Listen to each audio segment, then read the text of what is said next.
All right, that should be us. How are we doing on this fine Friday? The week has gone unbelievably fast. I don't know about you guys. I'm very surprised that we're on Friday already. But I've been productive, which is nice, Always good to get some bits and pieces done. I'm even recording content ahead of time. It's not my fault that you can't tell the time. That's not me, that's you. It's been so slow of a week. Mine's been pretty rapid. Anyone who enjoys Magic going to a Lorwyn Eclipsed pre-release this weekend? Normally I like to do the Friday nights, but obviously I am streaming at this time, so that's not something I can do anymore, so I'm going to hit one of those tomorrow. Hey man, good to see you. Hey Tommy.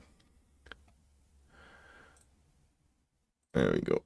If you're here and you haven't already, give that a button a thumbs up. All the usual good stuff. I'm assuming we're going to start off a lot slower than normal, given that it's the Warhammer release stream, Games Workshop watch along stream. Well, they're not doing any old world stuff, right? I'm pretty sure anyway.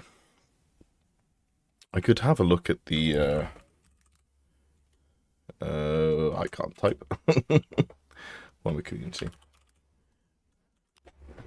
Let's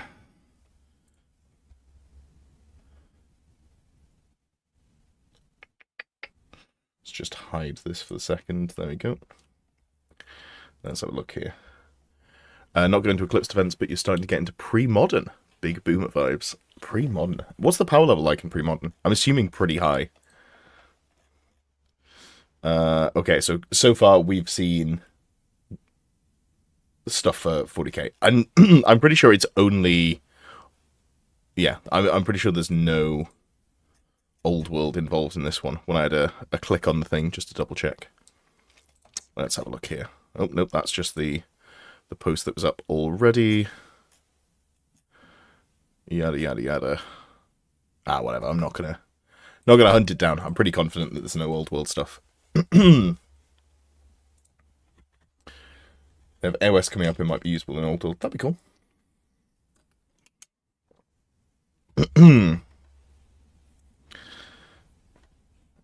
Evening. How are you doing? Midlife Dice. Hey, Golden Brand. A bit AFK since you're painting. Painting the list that hopefully I'll be fixing. Very fair. Very fair. They just started Age of Sigmar. Okay. Alright. Let's make sure to not... Oh, it's the wrong sort of undead. This doesn't have any applicable use case for... Well, not... I guess you could be like, hey, I'm going to use them as my... Whatchamacallums, Shabti, if you wanted to, but... Yeah. Alright. Hey, Jacker.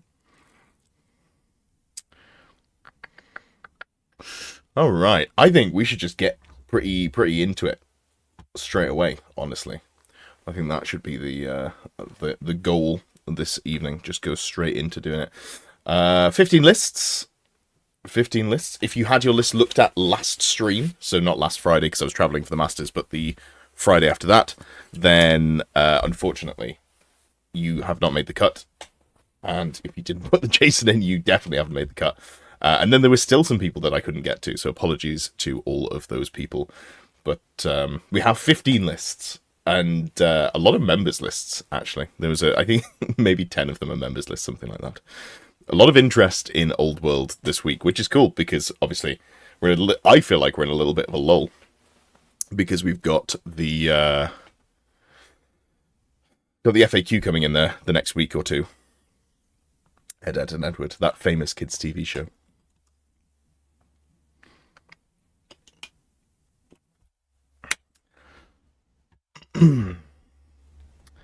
Alrighty then. So let's go into it, and let's start off somewhere. You know what, Richard's in chat. So this is a Skaven list by Richard, and the entirety of the context given is I want to become best rat jammer NA. Okay, so this is, I'm assuming, Legacy. I'm assuming it's not Renegades. Rats indeed. It has been a while since I've been made to have a look at rats, so let's do that. You want to take it to Adapticon. Adipticon. It's the South African version of Adipticon. Step 1, don't play rats. You're missing Games Workshop, ignore the old world. No, I'm ignoring Games Workshop, ignoring the old world, because it's, power move on my behalf. Alright, so, 3 units of Clan Rats 4 units of Clan Rats is a lot. That is a lot. I mean, you've got those Storm Vermin, but, I would say you probably want to front load your unit of Storm Vermin more. So if we just start with the Storm Vermin, the Verminous Scurrying is good. I'd probably put that on the BSB, because you don't need... Like, once you're in combat, you're great. And I'm probably not bothering with Storm Banner. Like, turning off Fly is nice. -1 to hit is nice. But I'd rather have something like Monster Hunter's Tapestry, or just the always-on -1 to be shot from the Banner of Swirling Wind. Both of those feel pretty okay. I think... What am I more worried about? Like, you've got so many wounds in there, and you can theoretically put a ward save on them if you have the right support, which I guess we are going to struggle to fit in.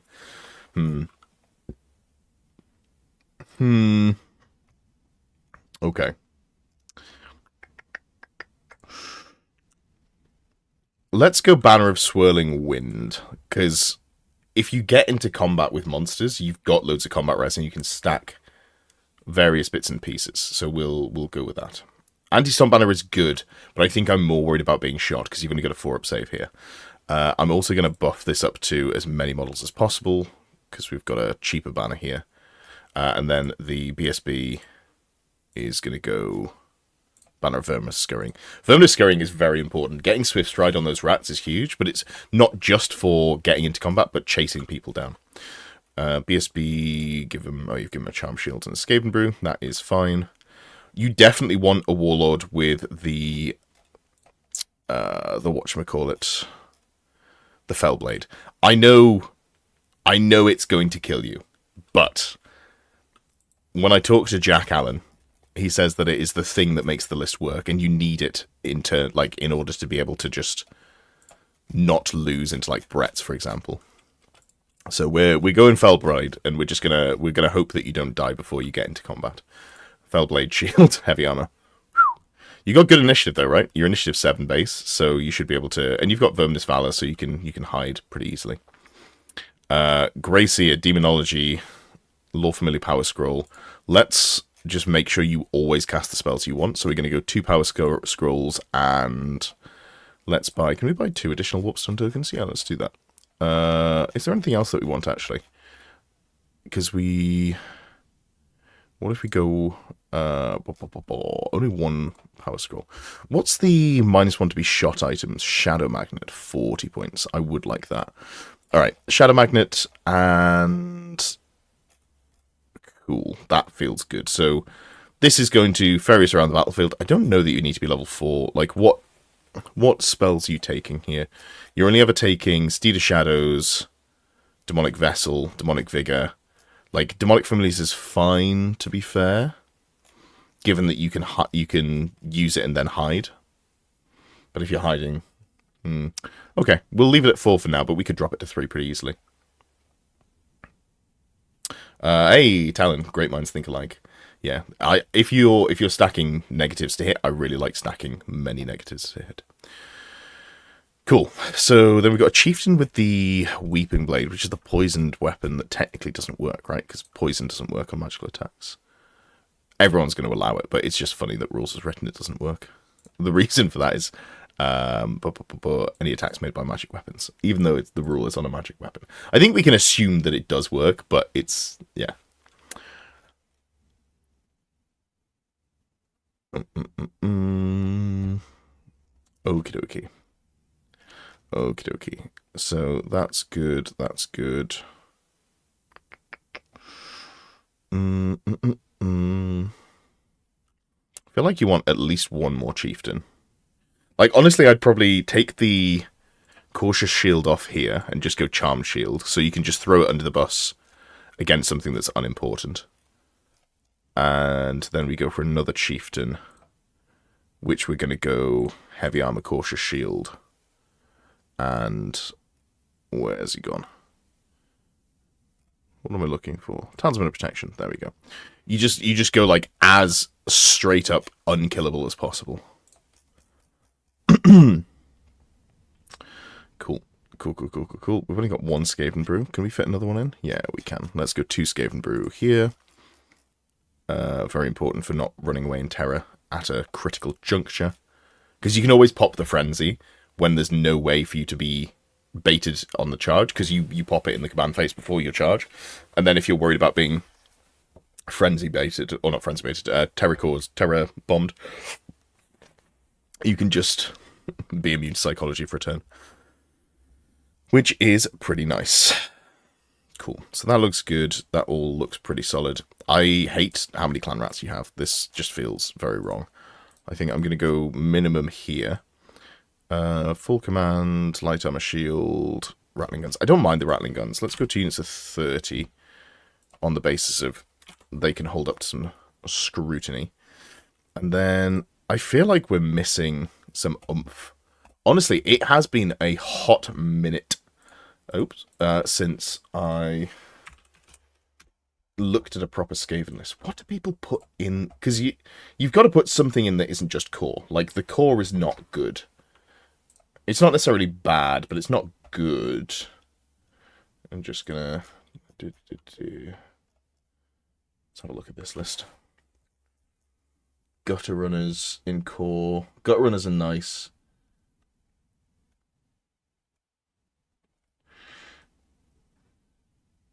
Yeah. Yeah, maybe it is just gutter runners and assassins, like with globes, because you could go special units here. 5 assassin, death globe. The death globe, something key to know about this is not partial. It's just if your base is underneath the template, you've got to take initiative tests. So this is really nice for trying to deal with undead. So I will give credit where it's due, and I'm stealing this from Jack Ward, who almost, but not quite, played at the Masters.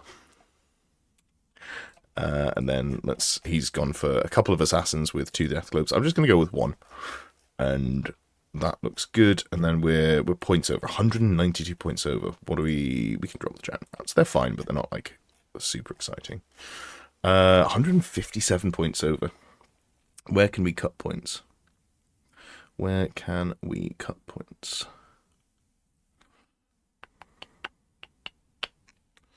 We could drop 1 death globe, because you only ever get to throw 1 a turn, and they'll probably die on the next turn, so that's kind of whatever. And then this is... we can drop this to 3. Fellblade, Weeping Blade. I do like the Weeping Blade there. We'll cut the second Skaven Brew. I like to, but we're trying to shave points here.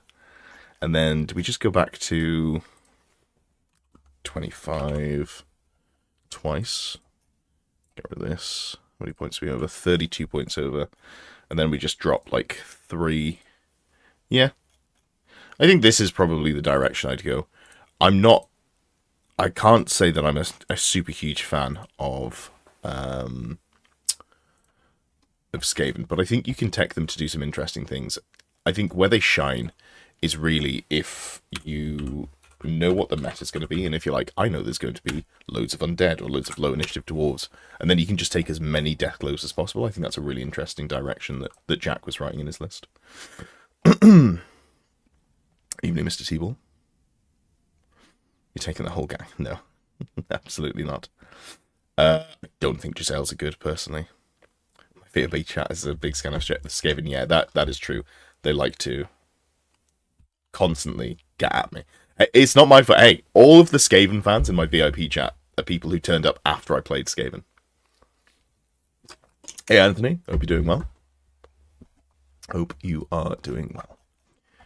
Cool. Well, yeah, that looks like a Skaven list. I hesitate to say that it looks great, but I think it's very playable. Like, you've got the bones of it correct in that you want the Storm Vermin brick with the Grey Seer and then the characters. I wouldn't mind another assassin in here with more death globes, but it's hard to fit that in. Hey, Pestigor Enjoyer. Nice. Glad that YouTube is trying to pull its finger out a little bit and tell people when I'm live. That's cool. Just head out. Sure. Okie dokie. Cool. Well, let's go to what do we got next? I want to look at Jess McMillan's list. Or Jessie McMillan. I think I may have missed some letters in there. I've got it on streamer mode, so it won't show me full names anyway, so I don't know why I'm bothering to scroll up. But this is a Squarebase Comp Phoenix base list for high elves. Not attached to the core, but I feel it has a good balance of shooting, durability, and scoring. Struggled to get the 3 characters to all work in the points limit. Just played the Archmage without the regen against Cathay. Bad idea, still managed to win. Yeah, you definitely want some beef there. So, is this triple Phoenix? Frostheart, Flamespire, Flamespire. Okay. So you're saving 35 points by going with the Flamespire. Flamespire is T5, right? Yeah, so T5 plus 3 wounds, T6 plus 3 wounds. Okay, so it's not actually as big of an upgrade. Like, T5 is much better, obviously. And then it's heavy armor versus full plate, but that kind of doesn't matter. I'd almost be tempted to put the wizard on the Frostheart and the prince on the Flamespire. Obviously, the toughness is worse, but because the Archmage isn't buying armor, at least that gets you to, like, a base 4+ save. We can look at that in a second, though. Okay. So, you have gone heavy on birds.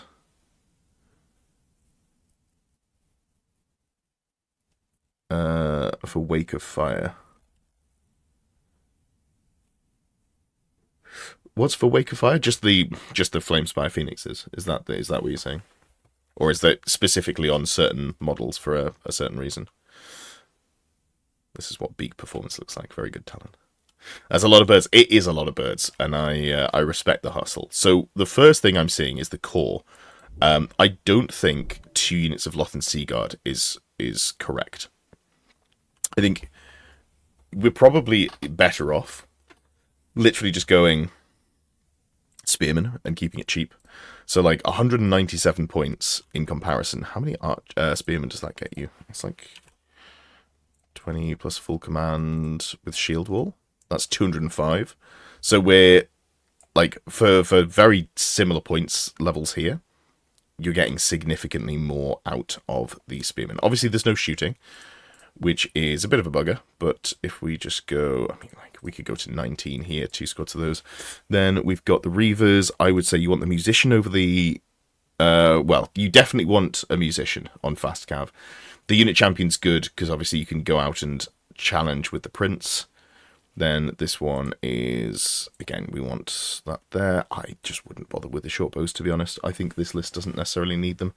This is, you're going to struggle to get much done there with them. Okay, so we're assuming that the Eagles, because they're 0-2 in rare, you're allowed to take 4 of them. I don't agree with that interpretation, but I know that is rules as written, and a lot of places play it like that. Warbers didn't really do anything. Yeah, that's the problem. That's the problem.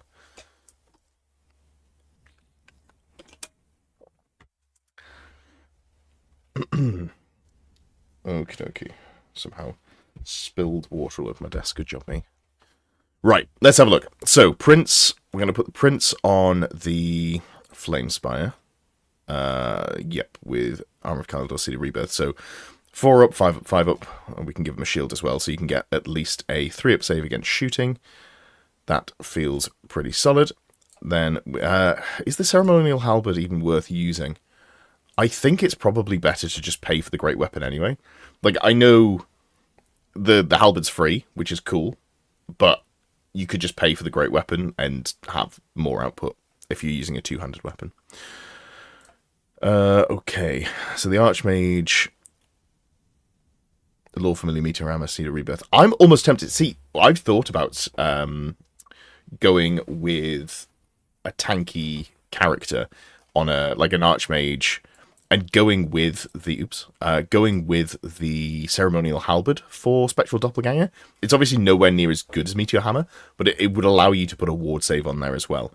We'd have to mess around with it a little bit, but we could definitely do that. So this one can be the ooh, we are over on points.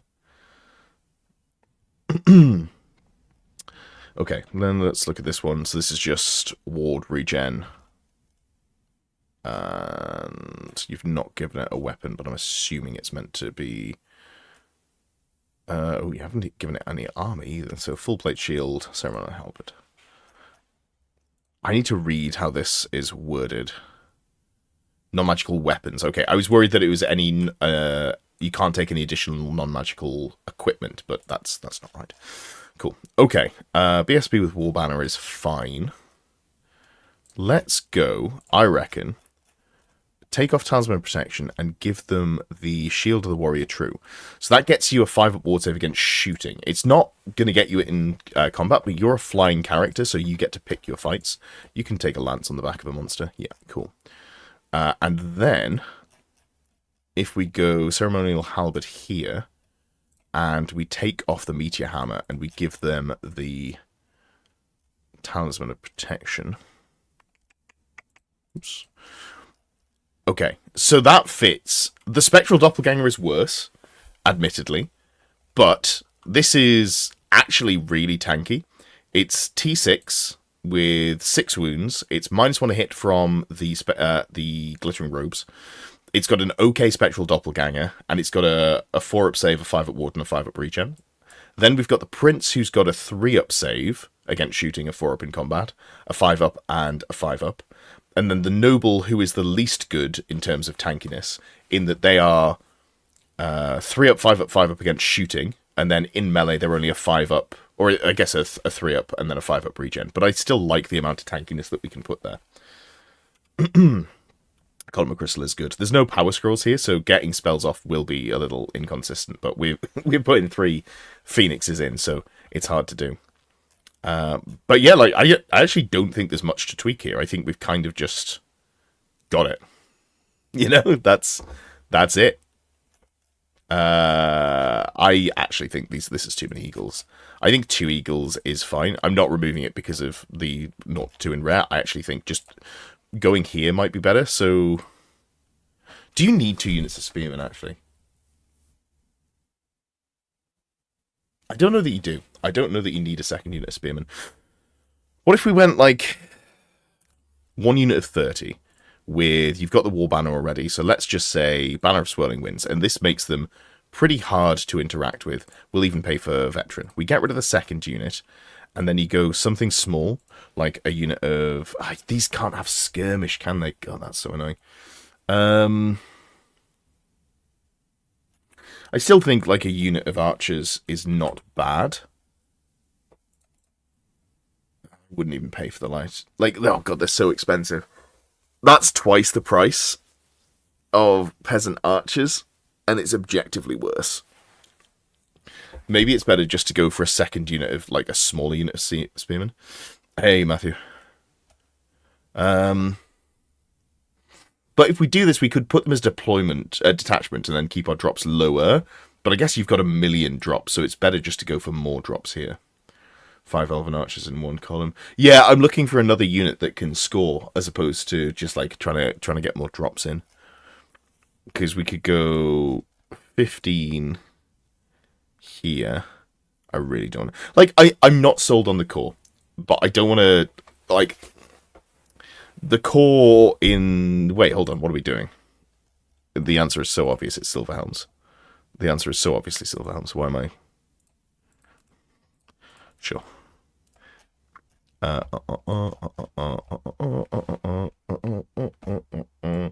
Because you're a full send list, so there we go.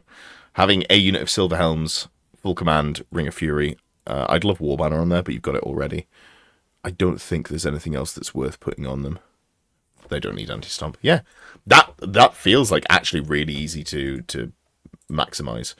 And this way you've still got 5 Phoenixes, you've still got 2 Great Eagles, and then you've got 2 units of... they haven't got skirmishers, have they? God damn it. God damn it. 2 units of skirmishers, so I need to drop 1 more. Yeah, the reason skirmish is really important is because they're going to go up and support your characters when they go to front like charge to the front of a unit. So having your models in skirmish makes it much easier for them to A, not get shot off the board, and B, be in place to support. Okay, yeah, let's try that again. Amy says you played your boat boys for the first time. The broke a unit of dwarves over a couple of turns, and the Whiffen boss beat the anvil.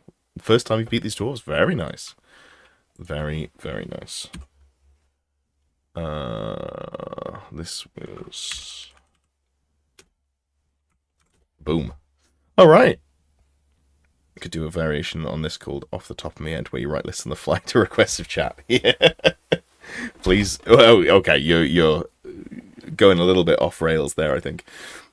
Ed, please write me a tournament winnings, oops, triple cockatrice list. No pressure. I don't think that works.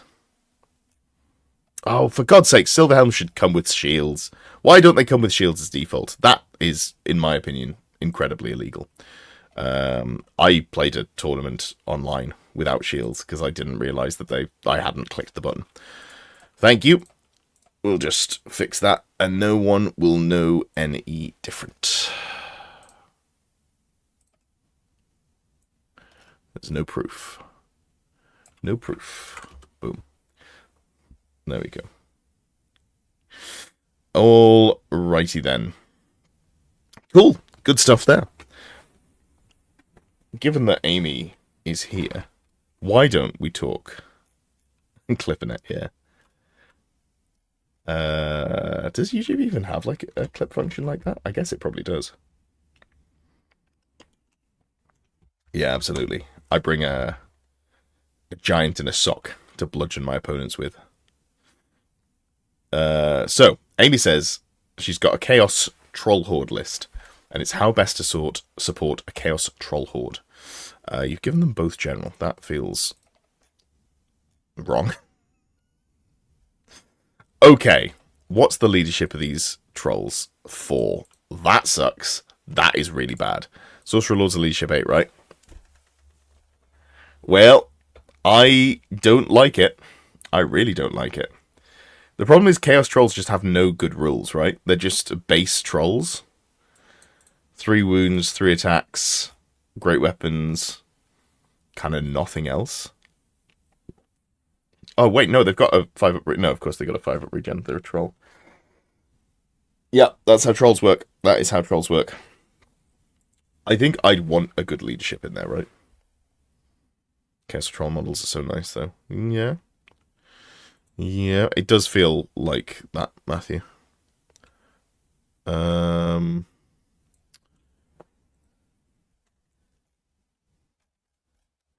do we get leadership? How do we get good leadership? That is the question. That is the question. This is...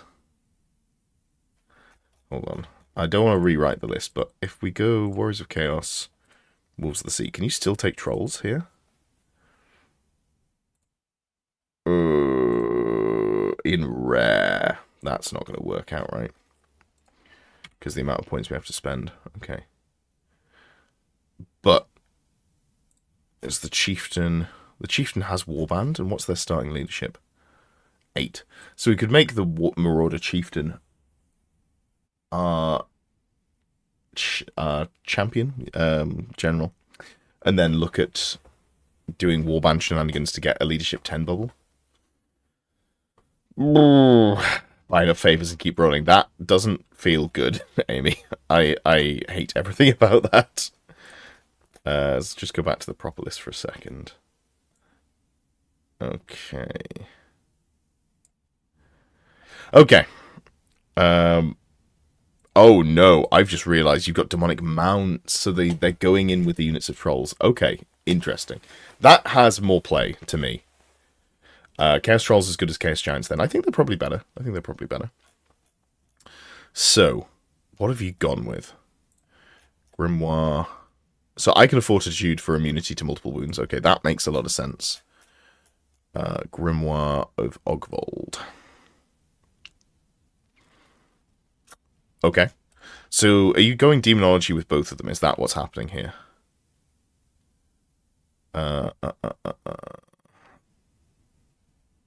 Where's the law? Have you... Oh, dark magic.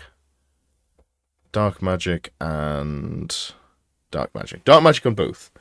Okay, for Battle Lust.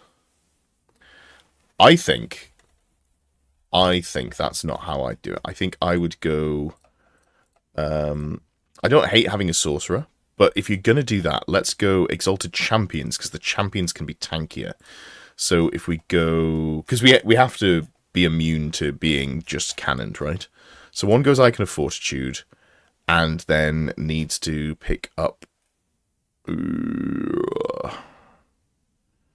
Ooh. Both of them can be immune to multiple wounds if we go this way. That's something. We could also give them magic resist. But we can't... we'd have to be Chaos Lord level characters. Okay. So you only start off with heavy armor and shield, and there's no barding on a demonic mount. So that's a little bit of a problem. So that doesn't actually increase our tankiness that much, realistically. But we could go one with the... So one with Icon of Fortitude, because I'm just really worried that you're going to get cannoned off the board, right? So we go one with the Crimson Armor of Dargon. Yep. And then we go... There's no armor that can stack with that, or nothing I can stack with that as armor, is there? Nothing there. A couple of Faves of the Gods.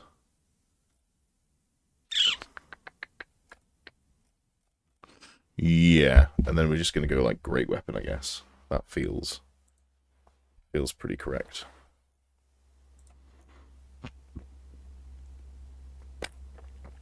What did you give them? I've deleted your things. You had like Dark something, right? Rough being a Chaos Champion. Yeah, because you've got to be up close and stinky. You went Dark Hearts. I don't think Dark Hearts works unless you are the majority of the unit, right? Yeah, majority of the models have to be in it. So I don't think there's really anything in here. Like, we could go Prophetic Foresight for the MR1. Nope. Brazen Will for the MR1. I don't hate that. That's not terrible. Although we do have the points here to just go straight up Magic Resist 2. Are there any gifts that are worth going for? Like, Strikes Last is actually pretty tasty here, right? Because you can... If you make them strike last, you just get to hit with all of your trolls. That doesn't feel awful. It's very expensive, though. We'll come back to that. Can I go... Sorcerer Lord? You know, this Exalted Champion maybe becomes a Chaos Lord. Maybe that's the way to do things. And then I actually like the build that you had that I've completely deleted, which was Icon of Fortitude, Grimoire. How much is the Grimoire? Is it 50 points? So I guess we just go Lore Familiar on this one. And then we go... Meteoric Iron. That makes them tanky. So they're both immune to multiple wounds. That's fine.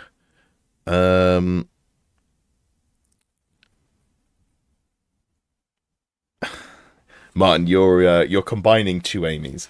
Angry Amy is Richie's partner, who he has painted a dwarf of. And I'll be honest, I've only, you know, I don't know if she's actually Amy. If she's actually angry. The one time I met her, she seemed very much not angry. Anti-Stomp Banner would be nice for trolls, true. Then we could put a BSB in. So the problem is the points are skew if. Maybe we don't go quite as many here. Because what if we don't put that model in? We go a Chaos Lord, Demonic Mount, and we go again with the Icon of Fortitude. This model can just get to a good save, so we just probably go like Bedazzling Helm, and then you've got a 2-up save, you -1 to be hit in combat, and you can just go wild with the Great Weapon. Or is it better to go for a regen? It's probably better to go for a regen instead of the 2-up save, actually. Why can't I fit it? How many points have I spent? 35. Oh, because it's also a talisman. That's a bugger. All right. Bedazzling Helmet is, and we'll just sack off the regen. Okie dokie. So, Chaos Lord, Exalted Champion. Both of these are immune to multiple wounds. Both of them can go in the unit and provide their leadership. And then we go Sorcerer Lord, who is going to be Chaos Steed, Dark Magic, Lore Familiar, Power Scroll. And this is your Battle Lust caster. That feels better, I think. We are significantly over points. Obviously, the general becomes that. We don't have the 50 points to make that worthwhile. So I guess we just have to drop some trolls. So what if we drop to 7 and 8? It's not that much. Obviously, like, the less models you have, the worse the list becomes. But you have got very tanky characters in there, and you've got the Battle Lust that can follow around behind / cast Word of Pain. BSP would help when you lose combat. Yeah, like, I don't think the list works, frankly. But, like, if I was trying it, this is the direction I'd go down. I'd be more tempted to go with Skinwolves instead of the Chaos Trolls, because I think they bring more to the table, but yeah. What have you got here? So you've got Charm Shield, Musician, Flails, Throwing Axes, Fell Raptor. Oh god, I can't remember what the Fell Raptor does. Oh. Ward save against non-magical attacks. But that's only if you pass once per game to get a 6-up ward save. I'm not about that, not for a pointer model. Let's cut that out. And then this one, cut it out as well. And you've gone Long Striders on all of them. What does Long Striders do? Vanguard. Do we care about Vanguard? You can't charge with Vanguard. Like, I guess you can get around more, but is it not better just to go Dark Hearts and be a little bit slower, but be, not Dark Hearts, a Natural Fortitude, be T4? I feel like you get a lot more mileage out of them, especially because they've got a built-in 5-up save, right? Ambushes. Also, you can only have 2 units with Ambush and Skirmish, unfortunately. So 1 unit doesn't get that. So, in fact, I'd probably just go 2 units. Because then 1 unit, you'd go... Get rid of the Long Striders, go a Natural Fortitude, duplicate that, get rid of this one. And then just go like a moderate unit of Marauders with... Natural Fortitude 14. We can go big. Okay, 20, full command. And then... I don't know. War Banner. I think I'd just like 20 instead of having the War Banner. More points, more models. I need to pay for shields. Gosh darn it.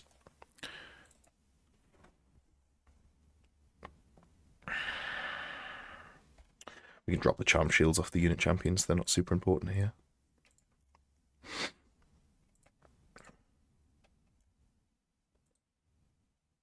Boom. There we go. 2,000 points. Run Skinwolves, but proxy with troll models. That's one option. That's one option. Yeah, I don't know. I think this is the line that I'd go down. So the dark, like, you're not stuck in combat with your Battle Lust / dark Word of Pain caster. We've got a very tanky Chaos Lord who's got a 2-up save, a 5-up ward, 5 wounds, immune to multiple wounds. Got an Exalted Champion who's relatively tanky, only a 4-up save with a 5-up ward, but still immune to multiple wounds. 2 Favors of the Gods there. Again, trying to roll into that leadership 10 if possible. 2 Marauder Horsemen with skirmishes and ambushes. 1 unit Marauders. All of them are T4. And then an 8 and a 7 Chaos Trolls. I think this has legs. Lots of legs, in fact. There's a lot of models in there.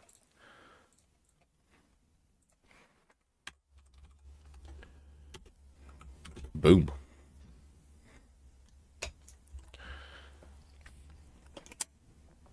All Alrighty then, we're on a roll. We've had some fun ones already. We've had Trollhorde, Skaven, and Full Phoenix.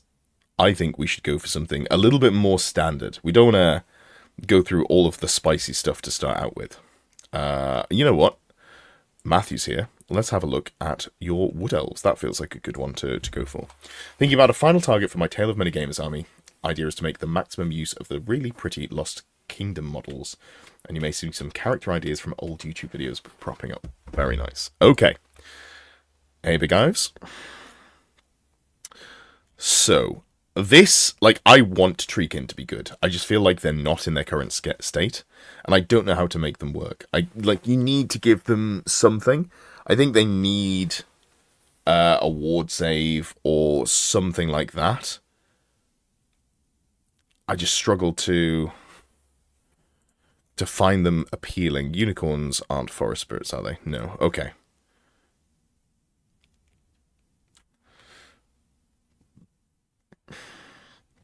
There's a magical helper. This... Okay,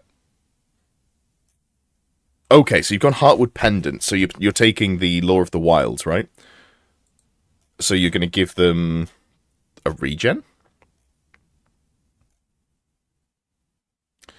She's the forest spirit thing. No, you gave a bear, but I can change that over. Glamourweave Kindred.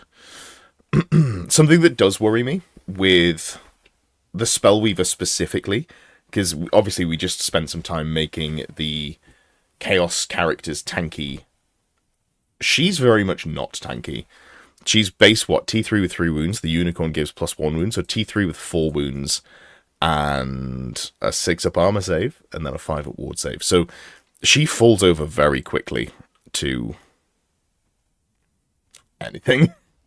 Like, cannons make her a real no-go, I think, unfortunately. I'm also not sure what you're going for with Heartwood Pendant.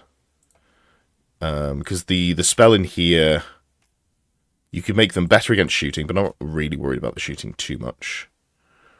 Oh, level 1 with the Treekin. Okay, so you're just giving them -1 to be hit, and then the terror stuff. Okay. So we'll change this back over to aspect to the bear it was for the strength and toughness, right? Like the problem is you've just got a 3-wound T3 character with a 6-up save and a 5-up ward that will die to really anything that targets it. I feel like if you're putting characters in, there needs to be some sort of ridiculous way to not die. And you've put a lot of points into making them do terror stuff, which I enjoy the theme of, but I don't think it's going to keep them alive. There's no way to give her a regen, is there? Not outside of spells. Because the regen is an armor for Wood Elves, so that's no good.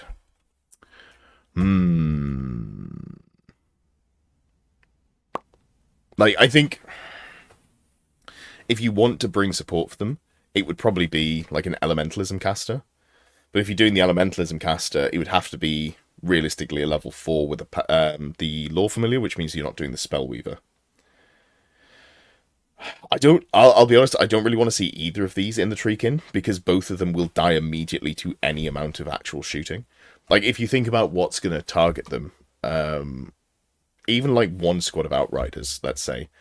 So you got a 5-up save, so that takes you from 4 wounds to 6 wounds. Wounding on 3, so that takes you to 9 wounds, or 9 shots needed, and then it's just hits. Basically, 9 hits with the repeater handguns will kill the Spellweaver, and that's not a hard bar to meet. I feel like even non-shooting armies will be able to deal with it with like Ruby Ring of Ruin and Fireball and stuff. I think she's just going to die is the problem. So the attacks in the FAQ, basically in 1.5 they made it so if you're a different unit type to the unit that you've joined, you can be targeted. Nope, not that one. Not that one. Let's look before we click, Edward. That would make sense. Unit type.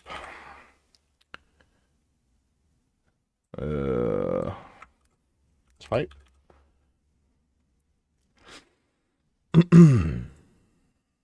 Yeah, here we go. And they don't get Lookout Sir as well. You have found a pre 1.5 idea, I'm afraid. That is correct. So what we were doing with Amy was making the character as tanky as possible. Yeah, Liz probably does need a rewrite, I would say. So what I'll do is I'll not do a full like rebalance because you're gonna have to tweak it. But let's talk about the options in here. The Glade Lord. Hiccups.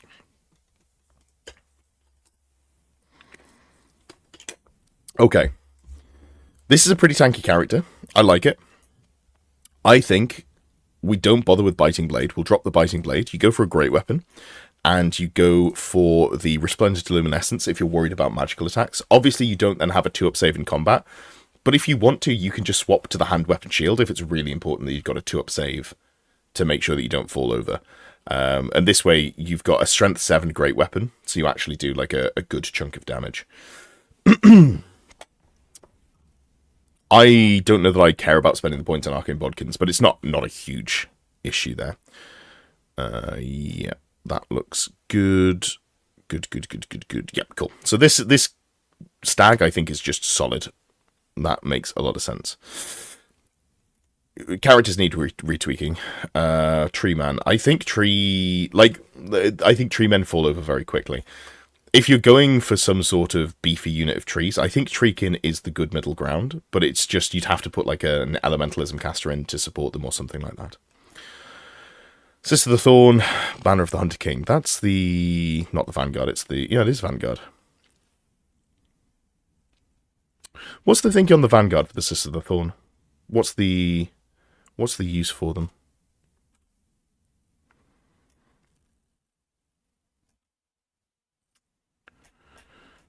So I think... as the dying issue. The Elementalism caster wouldn't go in the unit. It would just hang around with another unit of cavalry and be in range to cast spells on them, but not in range to be shot. Speaking of shooting, True Flight Arrows on the Warhawk Riders is, in my opinion, better. Arcane Bodkins are fine, but you just don't hit enough to get good use out of them, I think. So what I like doing is something along the lines of... the Glade Guard are probably going to stand still, so they'll get use out of the Bodkins. This unit of Deepwood Scouts... if we give them... can you seriously not give them a magic banner? Am I dumb?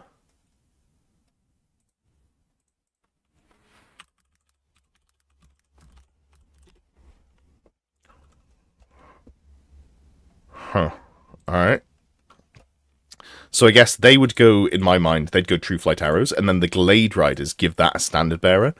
Give that the Banner of Springtide, which gives them quick shot, so you're not taking penalties for moving and shooting, and then they can do some heavy lifting with the Arcane Bodkins. Vanguard suggests so they could get this spell casting in place early. I think this might be like pre-nerf stuff for Wood Elves, because I'm like, if I'm taking Sister of the Thorn, I'm probably taking it as a chunk of wounds that can support like a stag character or something like that with a ward save. I'm not, because you can't pick your spells anymore, you've got to roll. The only spell that you can really guarantee getting is going to be Hammerhand. I'm not really worried about the banner there. But yeah, if you wanted to use them as like a bunker for the Glade Lord, you could put, Monster Hunter Tapestry, make him stomp proof. One of the Arcane Journal videos along with the Spellweaver. Oh, was that to try and get... yeah. I don't remember the line of thinking there. Combo with Lord of the Wilds. What in Lord of the Wilds is worth going for up close? I think that probably was just a case of I want to be as aggressive as possible, but that was before Vanguard got nerfed to be you can still charge with it.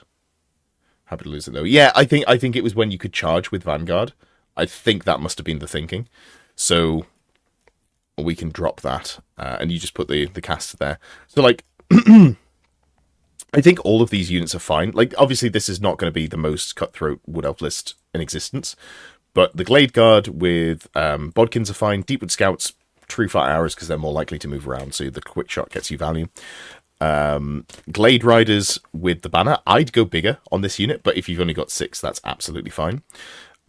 Sister Thorn, I think, is not a bad bunker to put the Glade Lord in. And if I'm trying to bunker them, like potentially Monster Hunter Tapestry is nice, or maybe -1 to be shot, or you could play around with banners there.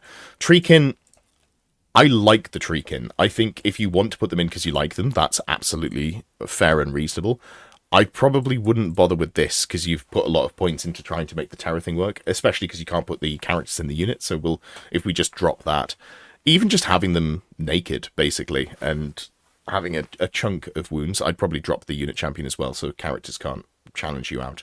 I don't like characters to be challenged by dragons when you're like a multi-wound model, especially with regen, because you're just going to give up all the combat res anyway. So you may as well be able to hit them back as much as possible. And then Warhawk Riders are better with True Flight Arrows as well, because they're always going to be moving. Yeah, but so I'm going to link what we've got here, Matthew, because this, we can at least, you know, see the vague things that we've talked about and small tweaks.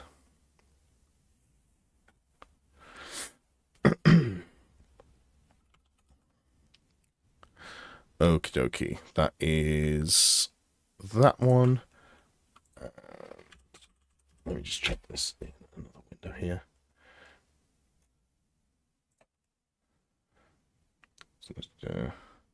What did they announce for the... I am curious to see what they had in the preview. I'm just going to very quickly have a look. So, what was Redcore says... More... So, this one... these look vaguely... Oh, actual old world-ish adjacent. You custodians don't care. They are probably not old world compatible. I don't think there's anything I'd want to convert them into. Sorcerer, it's a cool Siege Sorcerer. It looks a bit too Age of Sigmar-y for me. That's a cool bit of terrain that you could theoretically use. I don't love these circles that they keep putting in everything. Demons of Tzeentch, if you ever wanted to buy them.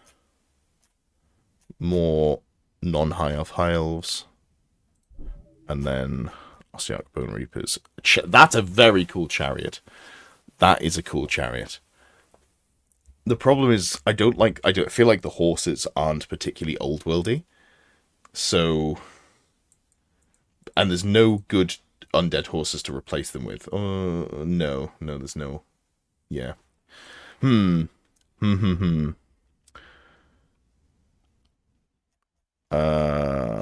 I like the chariot though. Like it's a better chariot than what Tomb Kings have at the moment. Maybe something to go into. I don't love how muscly these bony boys are. It feels very odd. It doesn't feel right. Like, big hench skeletons doesn't feel correct to me. And you said...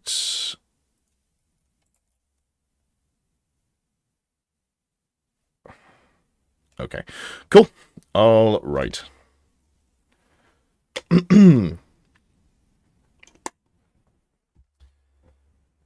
Sweet. Let's have a look then. Where are we up to? So we've just done some Wood Elves. Let's have a look at... you know what? Let's have a look at Tommy's Jade Fleet. Tommy, who I had a coaching session with, was really nice to work with and really lovely. Put a really nice message in the coaching, like the open coaching channel where people can ask questions.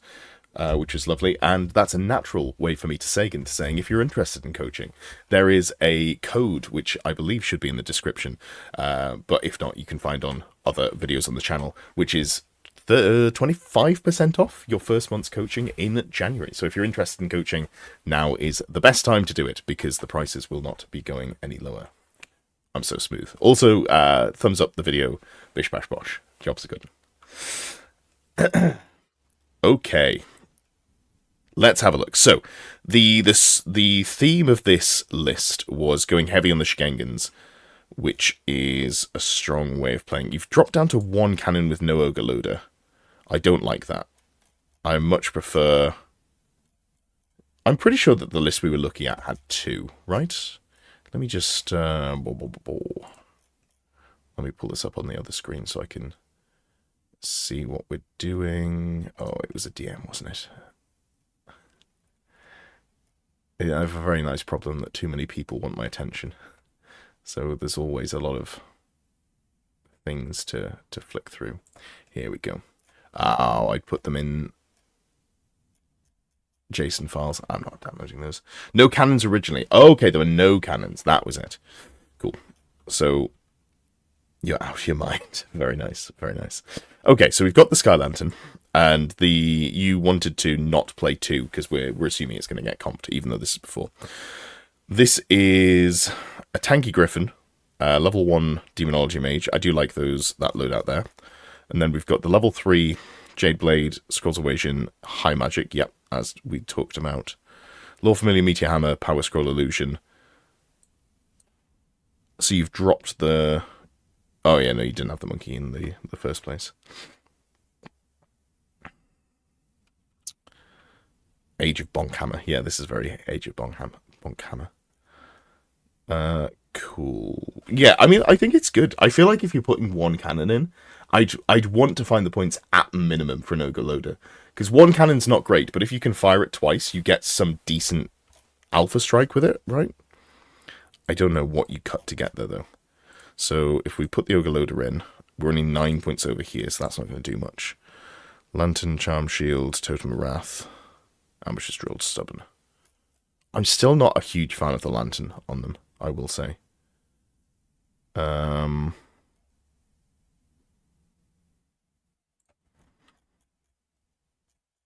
Is it reroll once to hit into Undead?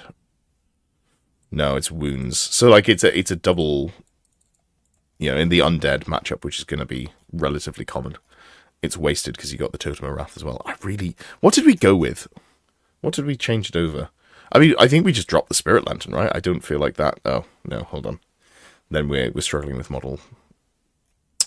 Okay.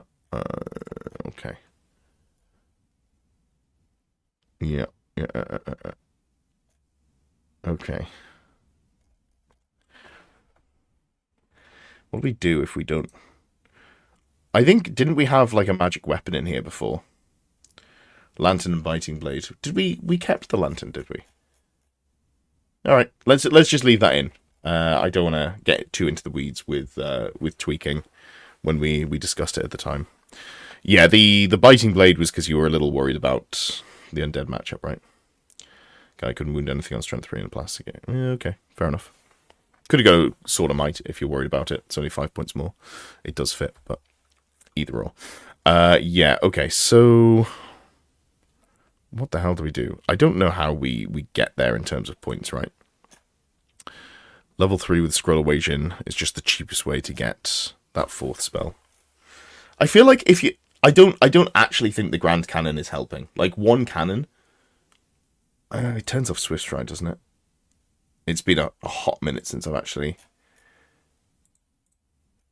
Thunderous Impact. Yeah, okay, so turning off Swift Stride is really nice. Alright, yeah, I mean... I don't know how we fit an Ogre Loader in this list. I feel like it's just shoehorning one thing in too many, but turning off Swift Stride is really nice. You're worried you're going to eat crap versus none? One cannon will not fix that, I'm afraid. That's not going to make a difference. I feel like we're giving... If you're worried about that, you're giving the Sky Lantern ambush, right? Get rid of that, I guess. We're still 14 points over, and I have no idea how to get there.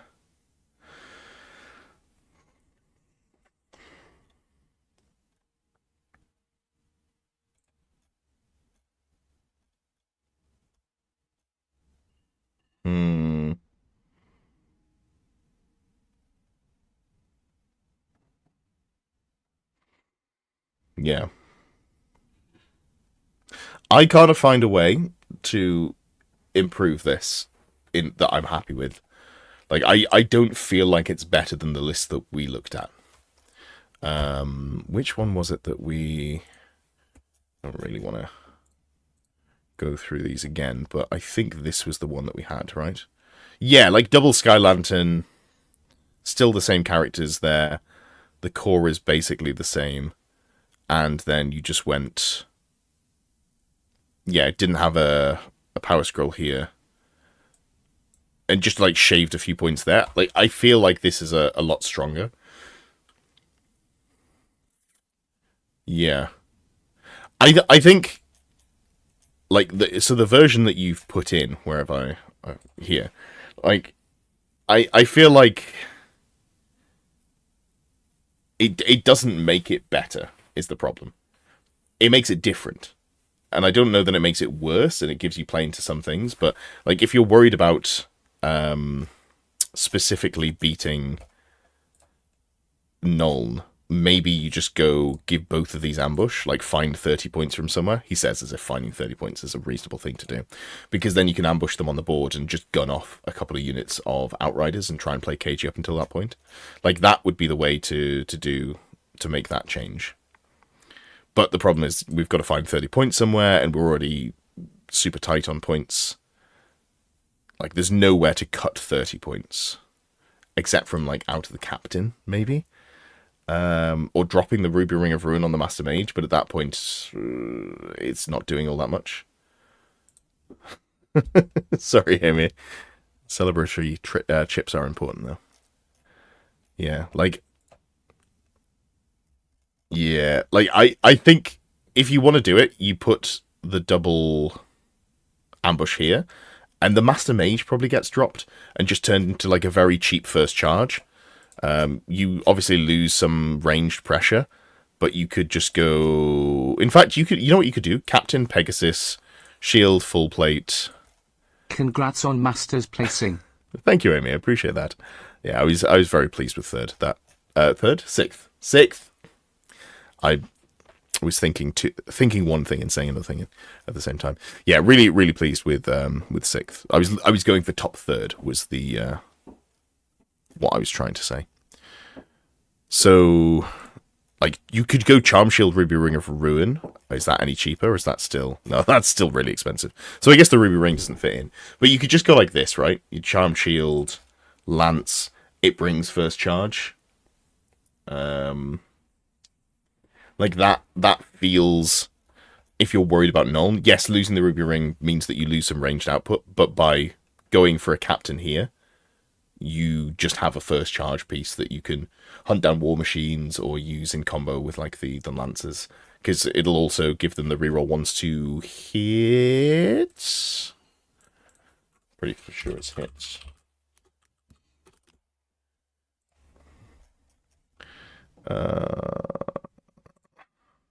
Nope. Of course it's not that one. I don't know why I thought it was. Unity and Harmony. Yeah, reroll ones to hit. Master Mage has been awesome in play. Yeah, it's just the trade-off of, like, what do you do, right? Because if you don't want to die to Nuln, if that's a really big worry, then giving these ambushes is the way to do it. How do we do that? We don't have any points we can shave here. We don't have any points we can shave here easily without compromising the entire build. I don't really know what the solution is unless you drop, like, the Meteor Hammer. But that feels like a really good weapon to go in with Spectral Doppelganger. Maybe you just don't go Spectral Doppelganger, but then I think you're missing too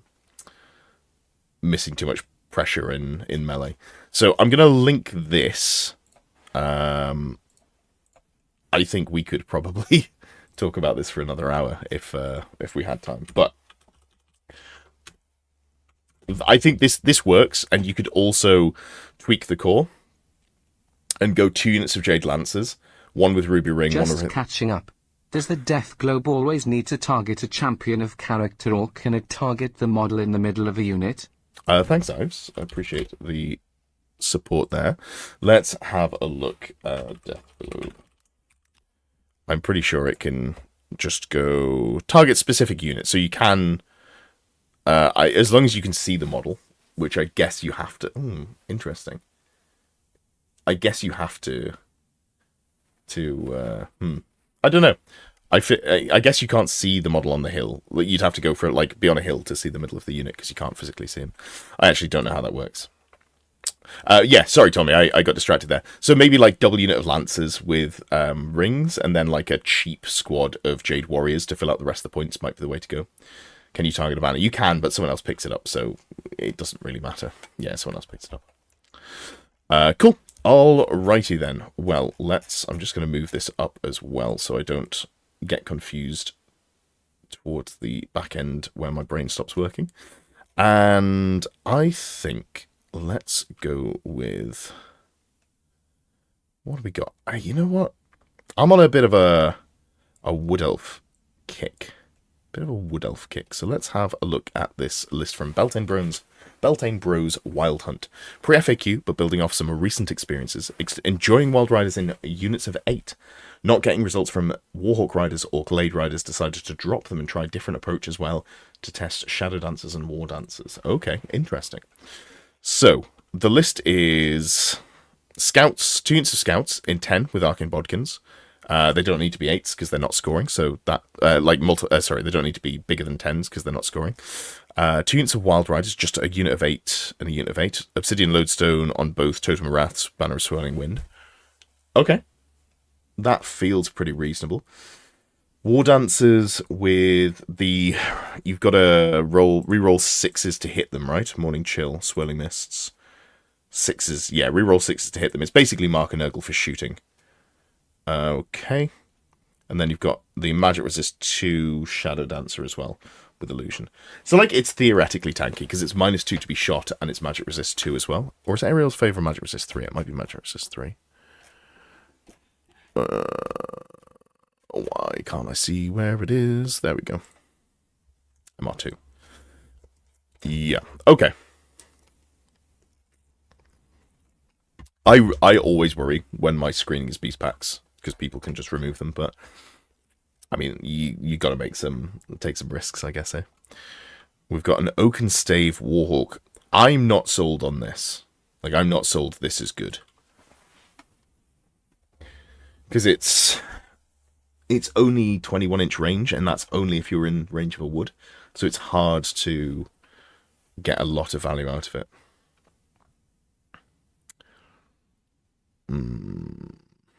Chuhan says, what would you say is the sweet spot for core infantry of T3? Armor save 6+. I don't know that I love armor save 6+ models. What are you thinking? Like, I can't think of any good 6-up save infantry that I'd want to take in a brick. Light armor, hand weapon, shield is like the sweet spot for tankiness versus cost, typically. Okay, so characters, you've got the Dragon Slaying Sword, Sword of Might, Orion's Favor, Charm Shield, and Unsano. Okay, so this is beefy. Ungor. I definitely wouldn't run them as a block. That's for sure. Normally run Spellsinger, Oakenstave, and Reserve move, Flavors, and get it in range, but makes results.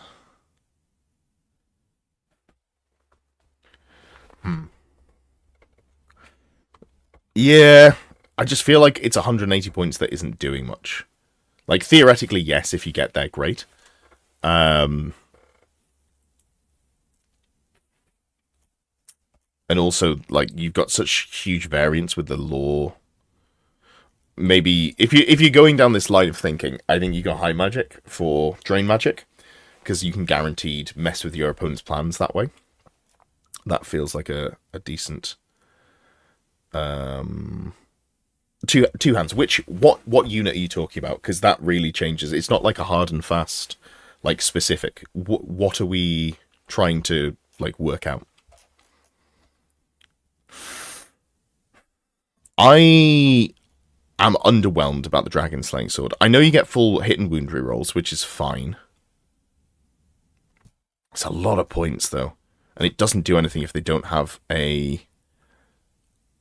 I guess they've got a Sword of Might as well. Okay, and then we've got this Glade Lord, Stag, Wild Rider, Kindred, Cackling Blade, Crown of Antlers. I would not go... I don't know if you need Cackling Blade on this character. Because you're already getting 5 attacks, right?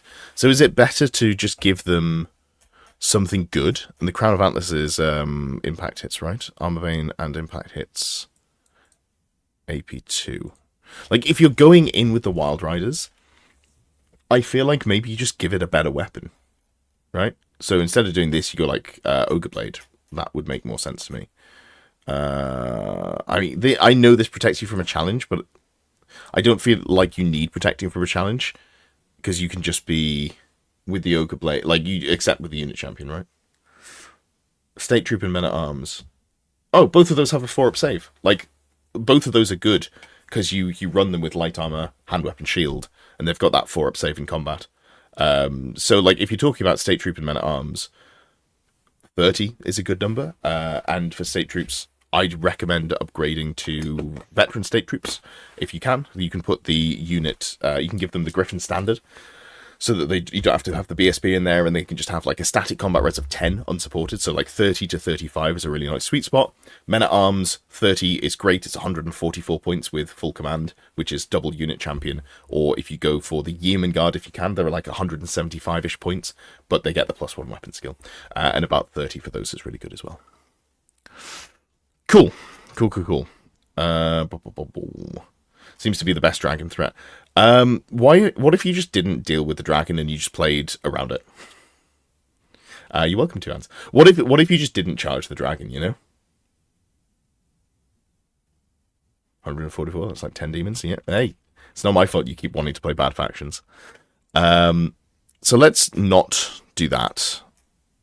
Like this character with the Cackling Blade, it doesn't really want to... The problem is it doesn't want to join the Wild Riders, right? So like this character with Cackling Blade, I could see joining a unit of Sister Thorn with Totem of Wrath. I think that's quite an interesting little punchy unit, which doesn't have Frenzy, so you get a lot of value out of it that way. Wild Rider Quindred with Berserker Blade. I think Berserker Blade is just unplayably bad, right? Like, I think it's genuinely terrible. Yeah, it's got no AP on it.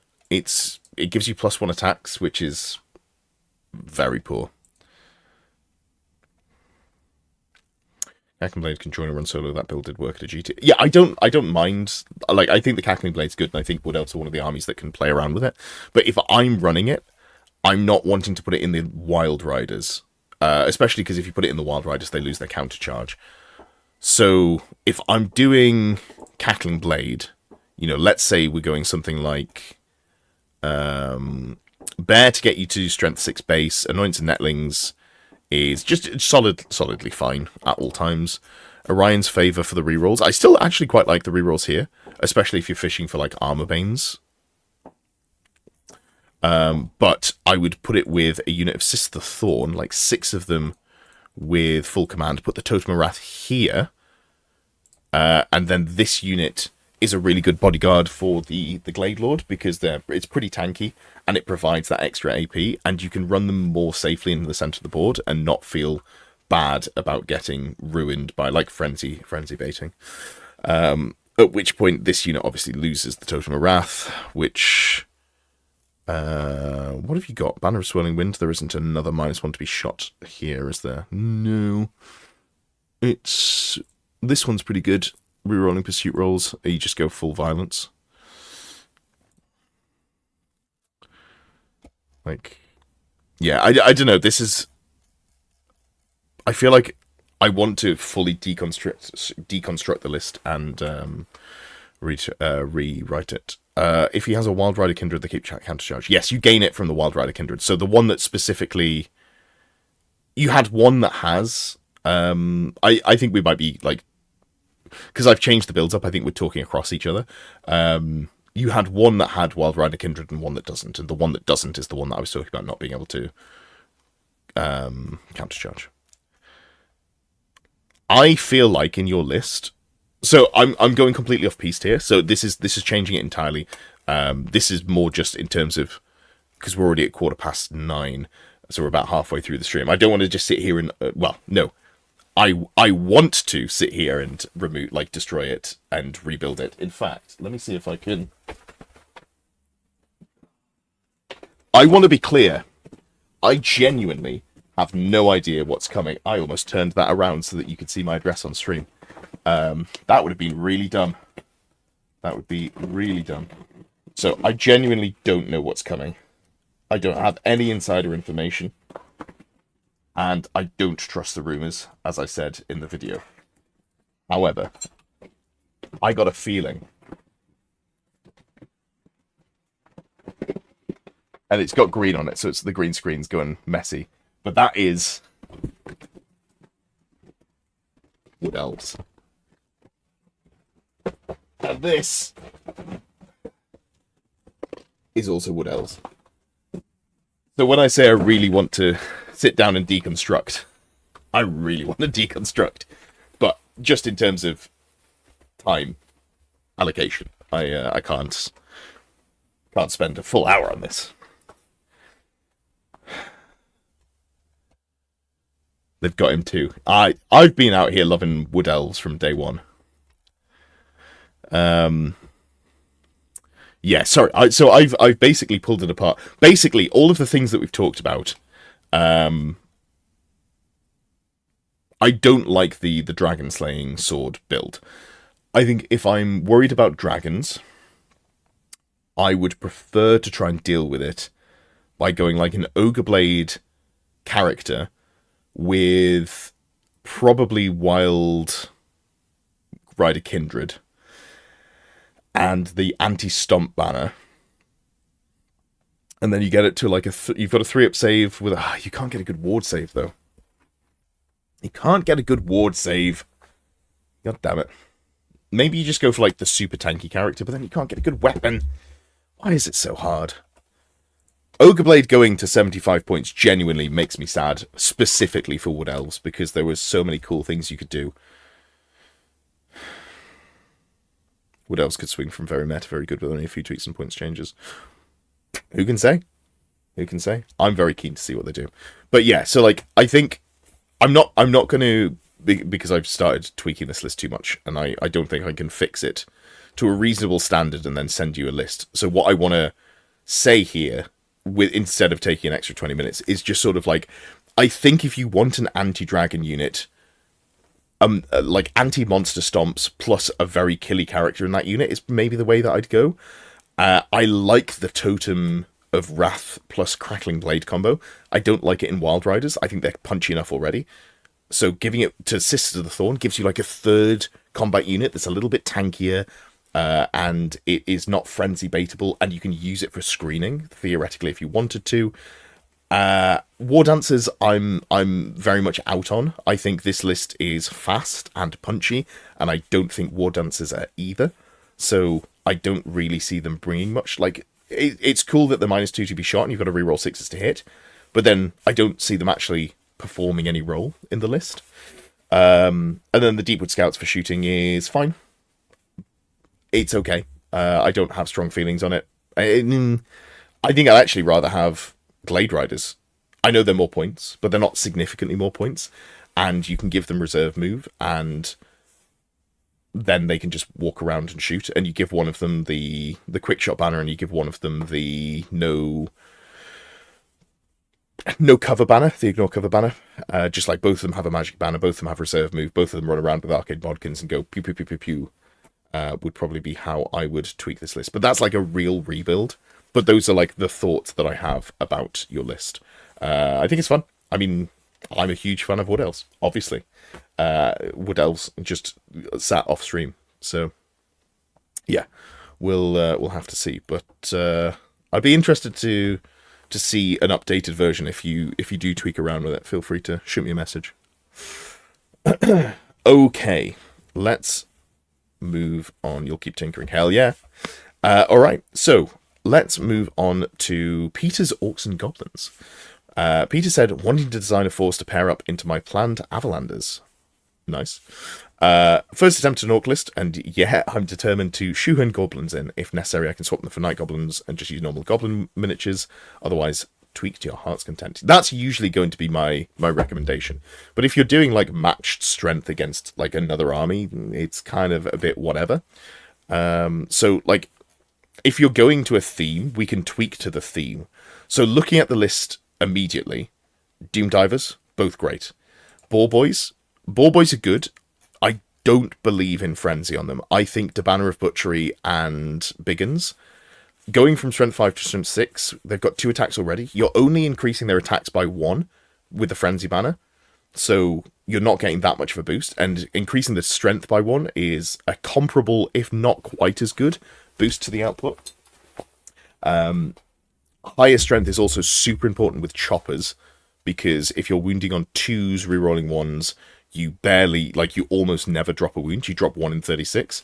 Whereas if you're wounding on 3s, rerolling 1s, you're still dropping a fair chunk of them. So that's like what in 36, that would be you'd reroll 6 of them, so you go from 12 to 8. So you still, you 8 in 36 instead of 1 in 36. That's a pretty big failure rate. Anyway, Biggins, really nice on them. 7, great points level. 195 points for this unit. I think that's so good. I think it's really, really solid. Black Orcs. You have given your Black Orcs no weapons. That is a slight problem. 19 of them. Let's go Stubborn and Veteran, and then give them 9 shields, 9 great weapons, and the boss can have a charm shield, so it'll be 10 great weapons as well. It does unfortunately boost the cost pretty significantly. I need to sit back in my chair because it's messing up my great weapons, my green screen. Yeah, Bigger and Raggedy Flag is really nice on them because they only start at weapon skill 4, which is like only, but getting to weapon skill 5 means that they actually have a lot more play. They take less damage from other elite infantry, and they don't whiff as much into regular infantry. Black Orcs have teeth. They do have teeth. Then we've got Stone Trolls. I think outside of doing something specific with trolls, it's so hard to make them work because they're stupidity plus leadership 4. When people want to put like their pet unit in, like I get that in terms of like that it's fun to have that on the table. I think 3 Stone Trolls will be an unfun experience for you because they will just fail their stupidity once your leadership banner is, leadership general is out of range, which it's not on a large target, so it's only a 12-inch bubble. They're going to very quickly just not do anything. Characters. So you've got Trollhide Trousers, Bass Basher. The nice thing about orc characters, unless you're really, really worried about Ethereal, which, I mean, it sounded like you were wanting to play this into mirrors more than anything else.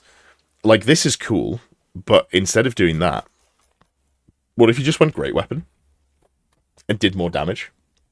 So, the Best Basher gets you to Strength 6, AP 2, and it +1 to your weapon skill and initiative. So you'll be weapon skill 8. Weapon skill 8 isn't actually really a breakpoint in a way that you care about. You care about odd numbers, so, you want to be 3 so you're not being hit. If you're weapon skill 2, suddenly you're being hit on 2s by weapon skill 5, which really sucks. So getting to weapon skill 3 is important. Weapon skill 5, suddenly you're hitting, there's a lot of weapon skill 4 in the meta, there's a little bit of weapon skill 2, so you get more efficiency there. Weapon skill 7, as Lords, that is where you hit weapon skill 3 on 2s. So those are the breakpoints that are important. So getting to weapon skill 8 is not really important, and the initiative is not huge either. If you go for a great weapon, you get to strength 7, because you're +2 to your strength. You get to AP 3 on the charge, instead of the AP 2, and you reroll 1s to wound, and it's just... you do a lot of damage. Lot of damage.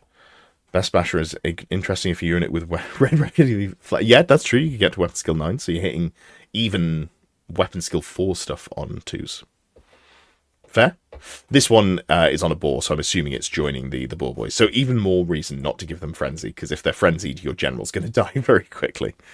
Cool. So then we've got some Wolf Riders, reserve move, and you've gone for War Magic, Idol of Gork, Glory Green Amulet. This isn't a bad build at all. Can you give them the hat, or is it under... Yeah, Thinking Boys hat. So, the one thing that's really sucks about Wolf Riders is the fact that they are impetuous.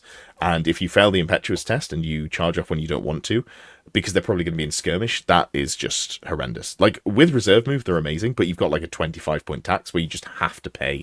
Otherwise, you know that they're just not going to hang around, and that sucks, frankly. Otherwise, I don't hate this model. It's a little unfocused in that it only has 3 spells. And I think the Glowy Green Amulet is not super important, because you've got reserve moves, so you just don't need to be shot at. You can just not be the target by virtue of not being in range. Let me just double check. Yeah, it's only if your unit is targeted, and it's specifically on the Wolf Riders. People probably won't be targeting you. And if they are, they'll be in range of your dispel, so you've got some protection there already. I would go level 4 Wizard. Can they take the Thinking Hat? We've got the Thinking Hat here. Cool. Then we've got the War Boss, who is on foot. Troll High Trousers, Choppiest Chopper. I don't hate that to go with a unit of goblins, but it's a lot of points. Well, it's not actually that many points. 140 points. Okay, sure. But if you're doing it, I think you want to go like 30. Right, so let's go 30 goblins, and I don't know that we need the second unit here, but we'll come back to that. And then you've got a BSB, which is Trollhide Trousers. We can give this a charmed shield for sure, in case you just need to protect yourself, and then give you a great weapon. And get rid of that there. Perfect. So some slight tweaks here. Choppiest Chopper, I don't mind the Choppiest Chopper here. The reason for that is it gives you, like, if you have, like, Hex Wraiths or Banshees charging you, or Ken Wraiths, it gives you some protection there. So I don't mind that at all. Needs more Ragnarok. No, that's not how this works. So the Black Orc's pretty tanky. We've got one big unit of goblins. We've got a smaller unit. Guff's Windy Banner is -1 to be shot, right? No, reroll panic tests. I mean, you should have a good... Because you're going to put the Goblin War Boss in here, so we can go down to 29. And the War Boss is Leadership 7. Yeah, so your Leadership 10.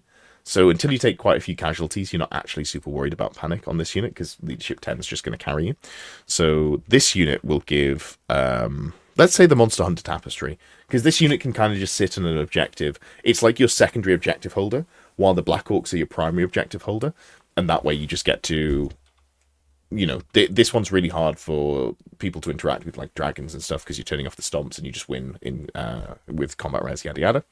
I wouldn't give them skirmish though. They definitely want to be close order. You never want to take big units of infantry, like melee infantry, with skirmish. It just it doesn't work. They're too clunky and they're too easy, like likely to just die. Things go very wrong with them very quickly. Realize I didn't put permissions to type in there. Let me just fix that. Perfect. Cool. Alrighty then. And then we've still got a chunk of points. Like, honestly, with this list, because we're not just going... We could make this just the standard Orcs and Goblins list. Here's 3 units of Fanatic carrying Night Goblins. But going down the theme you've gone with, I think this is pretty solid. And you could just put like a Mangler Squig in. Honestly, I think that adds a reasonable amount of spice to the unit and is pretty fun. And then this unit here,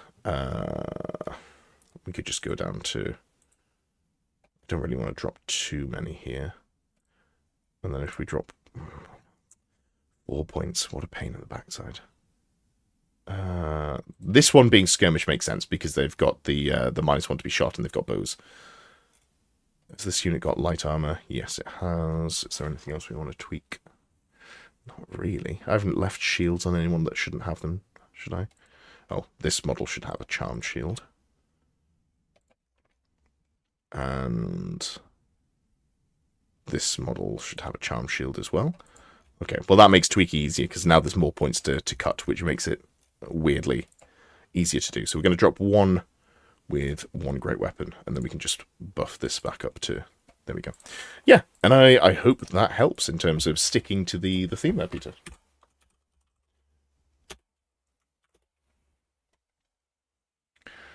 And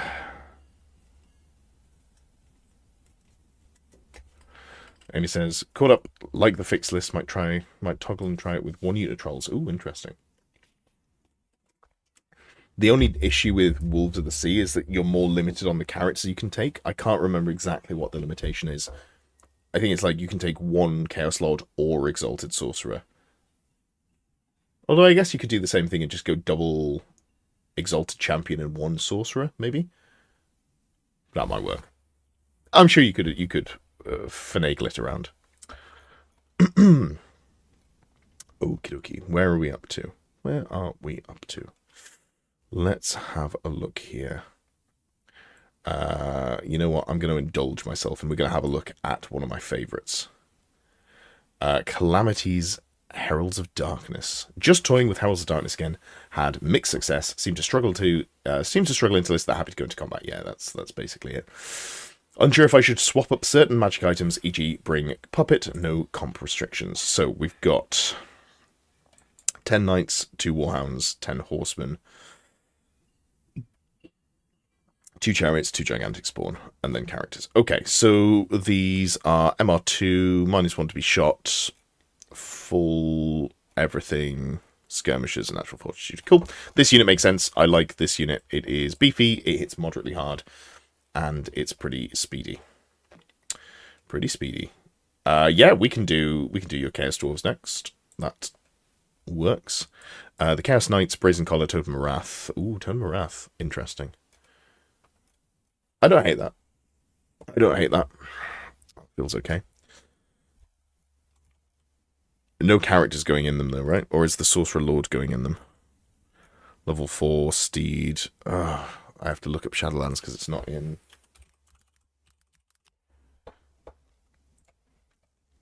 Okay.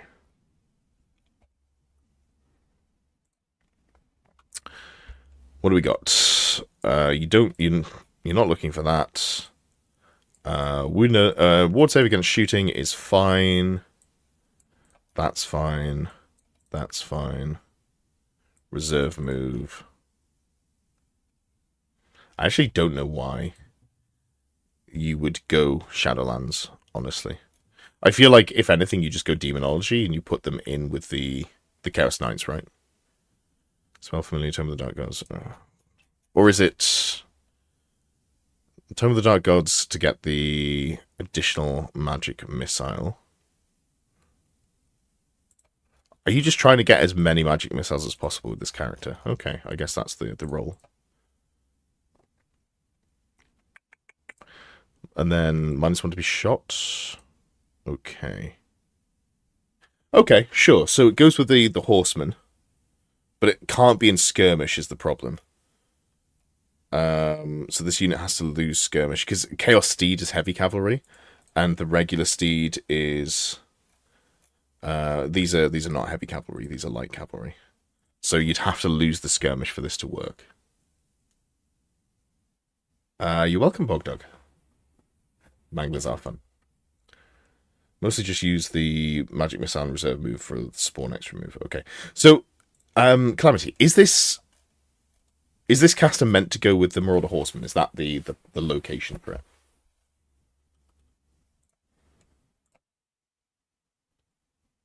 I feel like that's where you intend it to go anyway.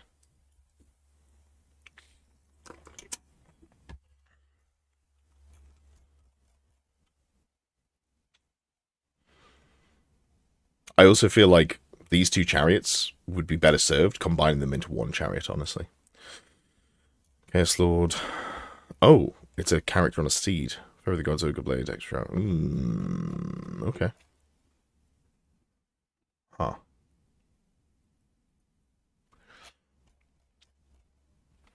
I mean, it's been a long time since I've seen an Ogre Blade Chaos Lord. I'm not sure I'm sold on it anymore. It's a lot of points to not do a lot.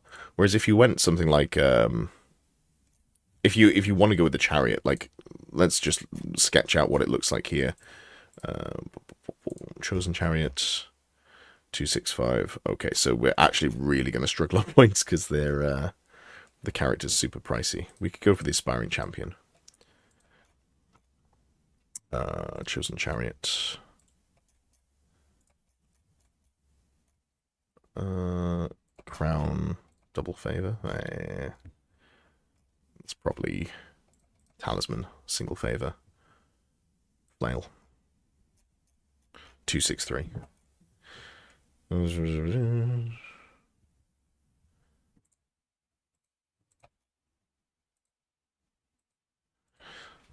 Depends on what's on the board. Can see hides and knights, otherwise you can pick up small. Are we talking about the Sorcerer Lord? So do you typically run the Sorcerer Lord on his own then, is what you're saying? He's just -1 to be shot because he's on his own. Okay.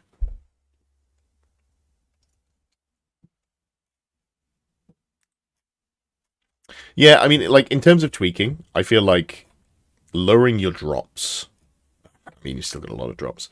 Lowering the drops a little bit... and making the Aspiring Champion just, like, significantly beefier and hittier should help into the melee matchups, because you can have a character that goes in and does something. I'm really not a huge fan of expensive chariots with only 4 wounds and no layered saves.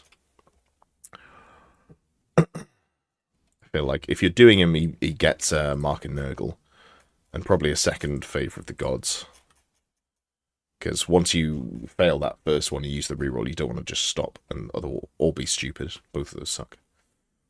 Oh, I've doubled up on Talisman of the Carrion Crow, have I? No, I haven't. I'm just stupid.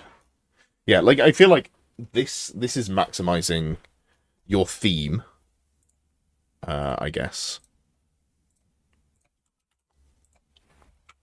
I'll be honest, though. I think it's really difficult to make Heralds of Darkness work. We are in a rough spot in terms of, like, if you want to use the things that are good and not just go, here's my dragons. Because you can take a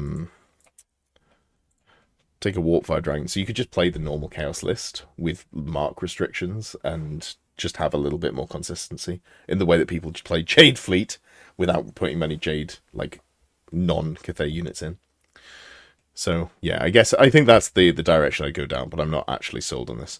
Like, I feel like there's maybe some play here. I think this is an interesting build, but I just don't know what pieces you've got to support it in the list. What's the army benefit for Herald? Reroll 1s to charge? I think that's it. I think it's mostly downsides. So Mounted Host is you all have to be mounted or have fly. Steeds of Darkness is you reroll 1s to flee, charge, flee, or pursue. I actually didn't know it was the flee and pursue as well. I thought it was just charge. And then, yeah, the mark restriction. So it's literally just reroll 1s. Oh, I've just put Mark of Nurgle in the list, which doesn't work because you don't have a Nurgle unit. All right, you'll have to take that out. And a nerf banner. Oh yeah, the Vanguard banner. Like, yeah, I guess the Vanguard banner did do things at one point. I kind of feel like the age of the Chaos Knight is not... Like, the Chaos Knight bust doesn't feel like it does much. And if you're doing it, I feel like you kind of have to double down, right? And you go for Demonology.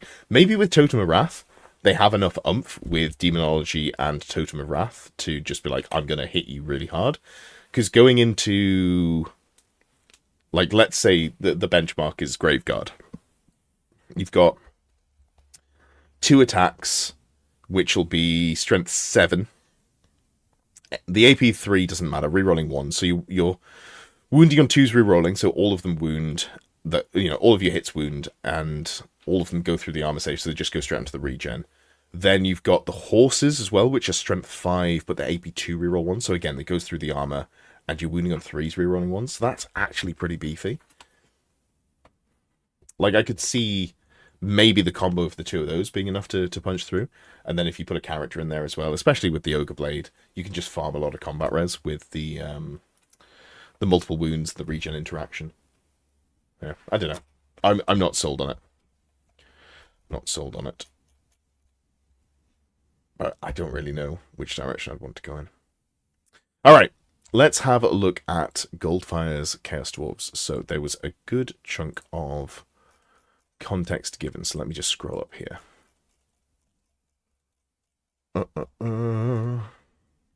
Hoping to take your very work in progress Chaos Dwarves to a tournament running the square base comp.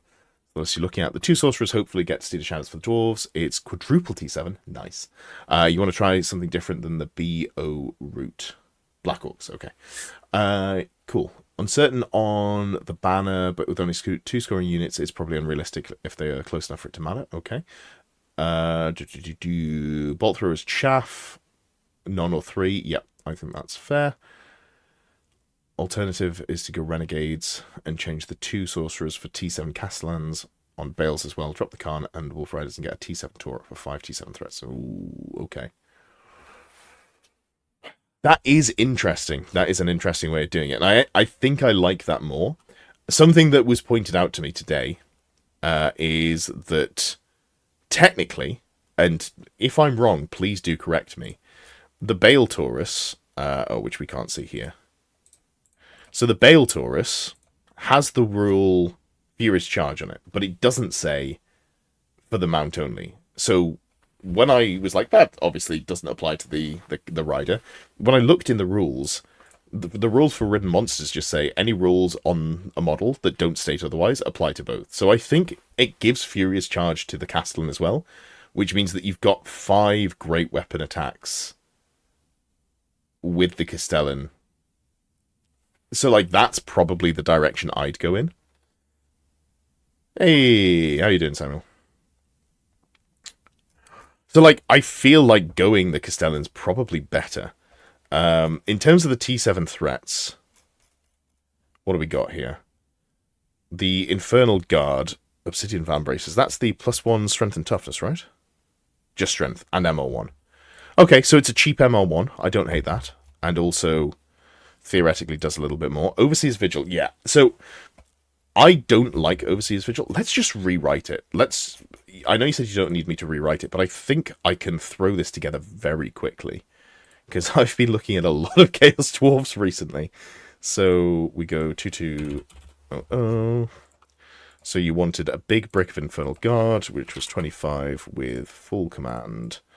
Magic Standard. We don't need Overseer's Sigil, so let's go Monster Hunter Tapestry. And I actually quite like the Obsidian Vambraces. I think that's a cute little trick. I wouldn't bother with Blackshot Armor because it's just pricey. Did you give them great weapons in your list? I can't remember. Let me just move this list up to the top so I can flick between them very quickly. You had... yes, you had great weapons. Cool. So we can put the great weapons in. And job's a good one. And we're still cheaper than you. What are we missing? Is it just the Blackshot Armor? Yep. Then we've got the Hobgoblins. 36 is a lot. I don't know that we need them all in one unit. Let's just go Hand Weapon Shields, Light Armor. And then we'll give them a very cheap character. I like giving them a Seneschal with Great Weapon, Full Plate, Charm Shield. And then you don't need to lean on Warband, and you don't care about levies because you're like, hey, I'm leadership 9 just built in. So I genuinely think this is the solution for Hobgoblins if you want to just make them not terrible.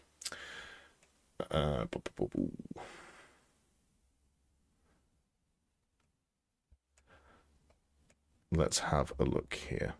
So we've got the Castellan, go Bale Taurus, we'd go Full Plate, Great Weapon. The problem with these is it's hard to get the ward saves on them. So you go one... let's duplicate these. So I think the way you do it is you want to go high toughness, right? So we go double Mantle of Stone. Oh no, you only need 1 Mantle of Stone, right? They start at T6 for the Bale Taurus. Yeah, T6. So T7 there. Give one of them Shield of the Warrior True, which in my mind is probably not the general. And then you go for this one here, which is Talisman of Protection and a single Mantle of Stone as well. And then we go... yeah, I don't know that we need anything else. Do you need anything else on these? Not this one, it's this one. Is there anything that makes them super spicy in combat? I feel like there isn't. You could give one of them not Talisman of Protection, the Paymaster's Coin. Because 5 attacks at strength 7 actually verges you into the level of Paymaster's Coin feeling pretty efficient, but we don't need to put it on for now. We can just leave it as it stands. What else do we go here? You went double Iron Demons. Did you put... yeah, you got Hellbound on there. Excellent. I really like Hellbound. I think it's a really good efficiency boost on these things. It just solves so many problems. You can shoot Ethereal. You get just effectively like an extra wound or two against non-magical attacks. It all feels pretty good. And then you had Hobgoblins, which we have lost there. But with this list, I'd be tempted to go a level 2 Sorcerer, Demonology... where's it gone? Lore Familiar Power Scroll. And that's still under budget. And we could, if we wanted, we could fit in like a third scoring unit. That would be super easy to do. We could go like 20 short bows, boss musician. Don't bother with any armor. It doesn't even need to be 20. It could be like 19. Like something like this, I think, does what you're trying to achieve. So we've got these two, which are super beefy. So that's 1, 2, 3, 4. I thought you had some more high toughness in there already. Have I dropped something? So you've got Bale Taurus. So you had that there. Iron Demons and then the Bolt Throwers.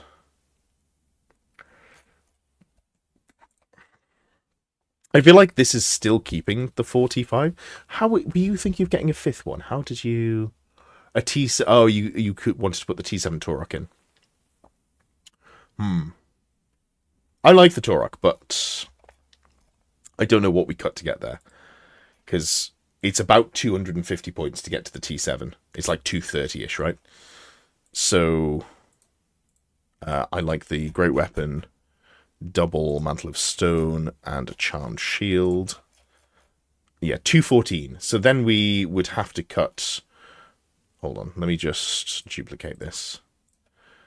Okay, so this one, we cut that, and then we still need to drop 145 points. So, like, you could drop the Demon Smith Sorcerer and just rely on walking up the board with the Infernal Guard and go full T7. Like, that would do. And then we've got 20 points spare. So this character, does he need anything? I don't think he does. Like, I'm just looking at these and going, I don't feel like we're really lacking anything. You could, I mean, you could drop some more points somewhere. Even just drop this down to like 25, and then we go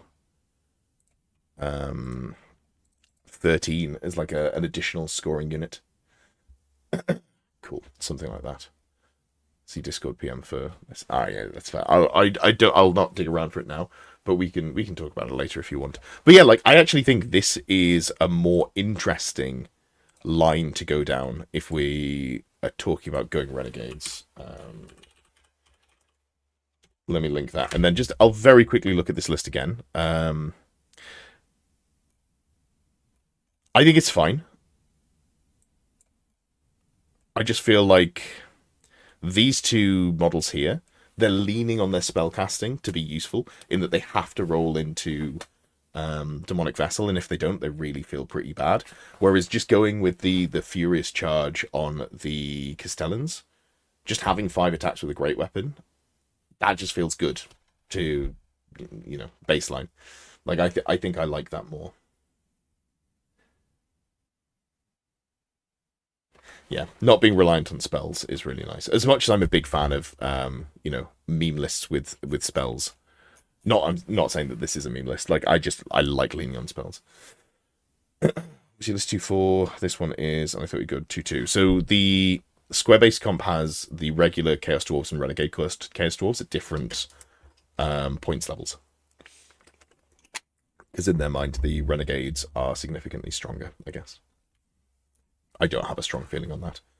My only real experience in recent times of playing against Chaos Dwarves is against Tom B, who is a very good Chaos Dwarf player, and I've only played him. I've played him once with Renegades and twice with regular Chaos Dwarves, and you know, the thing that was difficult to play against was him as a player, not the you know, whether Renegades made them better or not. I would say. Cool. I think that's interesting. I actually really like the 2200 more. You just go full violence with T7. But I don't know that we can fit the fifth T5 in. T7. That I think is a bit difficult. Cool. Okie dokie. What have we got next? Let's have a look at... okay, Elves Slayer is back with another Royal Clans list. Let's have a look at the list here. Was there any context for this one? I believe it's still the Italian comp that he'd been using before. If I'm wrong, my apologies, but I'm assuming that it's just under the same comp that we've been looking at.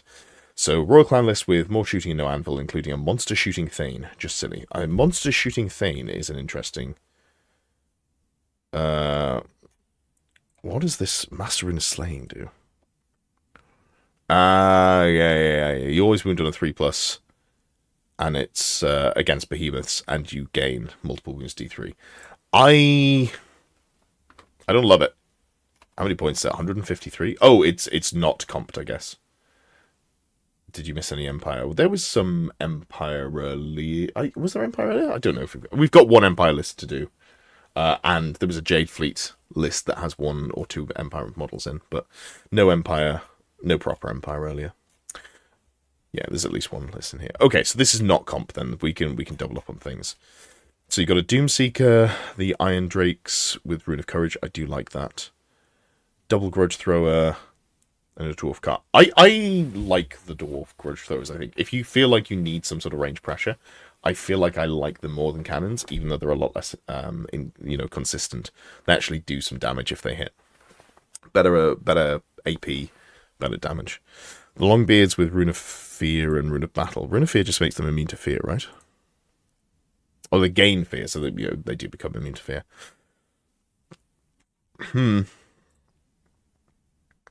I mean, I think it might just be better to downgrade that to Rune of Courage. It's only 15 points. And it could come up sometimes. Okay. The Quarrelers, I like this unit, but I'd like them to be a little bit bigger, because as soon as you take 2 casualties, you lose value there. So maybe it's like we drop 1 Iron Drake or something like that. We'll come back to that in a second. Okay, so in terms of characters, you've got a King, Great Weapon, Full Plate, Smiting Grummel, Preservation. So it's just the good King. That's great. The Runesmith is a BSB with Grugni, Rule of Battle. So you've got the ward save in there, and then we've got Passage, Warding, and Spell Breaking. Passage is move through cover. I can't remember what Warding does. 2 up ward against a single wound. Okay, yeah, because you want to keep the BSB alive. I definitely upgrade that to Full Plate. I guess it doesn't matter, because you're going to go Hand Weapon Shield. Samuel, no, just the 1 Chaos Dwarf list today. But I've got a couple of coaching students that are Chaos Dwarf players, and I was talking to one of them today. They're talking to one of them tomorrow as well. Cool. So this feels good. This feels good. I feel like this is a lot of points. I don't think that is correct. I think I'd rather just have more beef. Because hold on, I've deleted it, but let's just double check the Rune of Slaying. It doesn't give you an extra AP, right? So you're still only AP1. So you're wounding the behemoth on 3s, which is nice. And you've got Rune of Accuracy and Rune of Rapid Fire. So you've got 2 shots which will hit on 3s, and then you'll wound on 3s. So we're at like what? Roughly 1 wound. 2 divided by 3 times 2 divided by 3 times 2. 0.8 recurring. Then you've got a 3-up save, so divided by 2. And then you've got a ward save, so you're doing 0.3. You're like doing 0.6 wounds every time you shoot him. I just don't think that pays back 150 odd points, which is unfortunate. Yeah, like a cannon would be more useful than that, I think, or an engineer. But I don't think you can have engineers, can you? No. So like, it's not possible to upgrade these to rangers, is it? Because it's Royal Clans. No. How does Fear work versus Impetuous if you fail and still have to charge? I think it's just a failed charge, right? yeah, you take the fear test, and if you, it's like you declared a charge, and then you just stand still.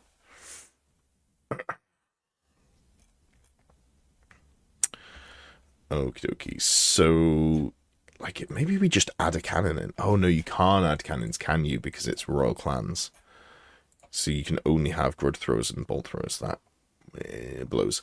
Like, maybe a third grudge thrower with stalwart and reloading. Is it foraging? Forging, sorry. Yeah, I think forging is better. So, like, I mean, you could just go here, right? Forging, reloading. Like, that feels better immediately, in my mind. I feel like the third grudge thrower is going to do more than the Thane.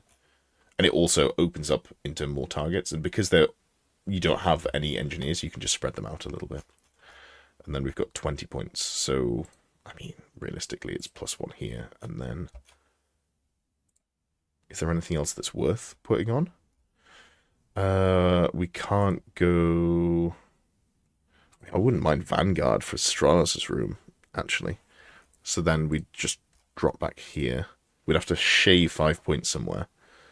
I don't really want to drop 5 points on anyone. I think these are all good choices. It could just be we drop forging down to stalwart reloading. And then we go Strolaz to get a little bit further up the board. Yeah, I think that is probably how I'd tweak that one.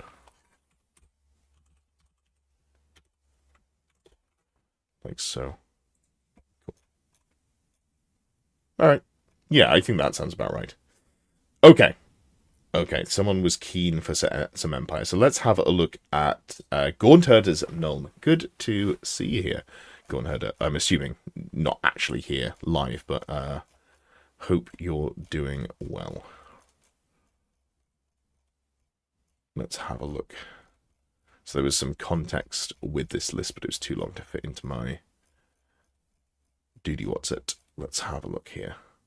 Okay, so interested in my general thoughts. I feel like only having the 3 times Outriders makes you prone to your... if your opponent has the ability to actually catch them by combining General and Steam Tank, you hope to make sure that the 2 relevance unit survives. Very uncertain about the loadout of the BSB and the 5th Outrider loadout of the State Trooper, which was essentially leading up to a spare pace of around 80 points. Okay, interesting. I'm curious as to see what the list is, because I haven't actually looked at it. So, you've got 2 units of Outriders, a very small unit of State Troops. Okay, so just gone minimum. Double cannon, Steam Tank, Road Wardens. Okay. Only 1 engineer, but you've only got 2 cannons, so that feels about right. Ooh, okay.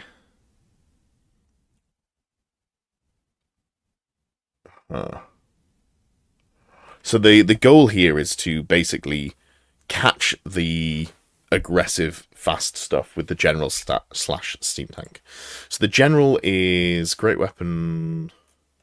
Does the Imperial Griffin give you +1 wound over a normal Griffin? It does, yeah. And it gives you better stomps. And the Arch Lightning Rod is the turn-off fly, right? So in your goal of avoiding being caught, that makes a lot of sense. Okay. That can get you out in a good, in a situation, and your leadership 10. So, okay, this I see the purpose here. Witch Hunter's Ward. Do you need the magic resist from the Witch Hunter's Ward? Like, is it better? So, obviously, MR is great. Is it better to just go twice Blessed Armor and then have more combat oomph? And, I mean, we don't need to save a point, but it will save you a point there. I'm curious.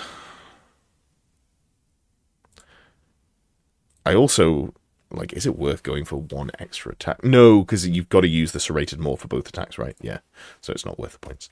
Okay, so I think we tweak that around so it's got a little bit more combat oomph. I'm not super worried about having spells cast on me, I think.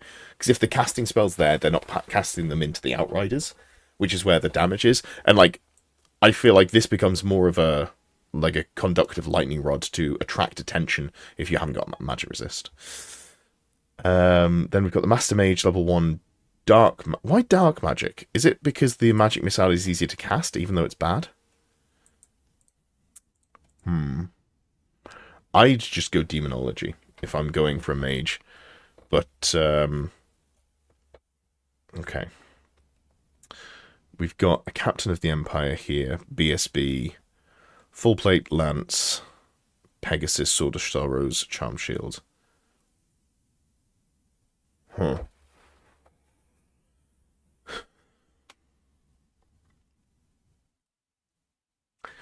This is an interesting character, and I don't like it. I don't think I like this at all. It feels to me like I understand wanting the BSB. I think that's super fair.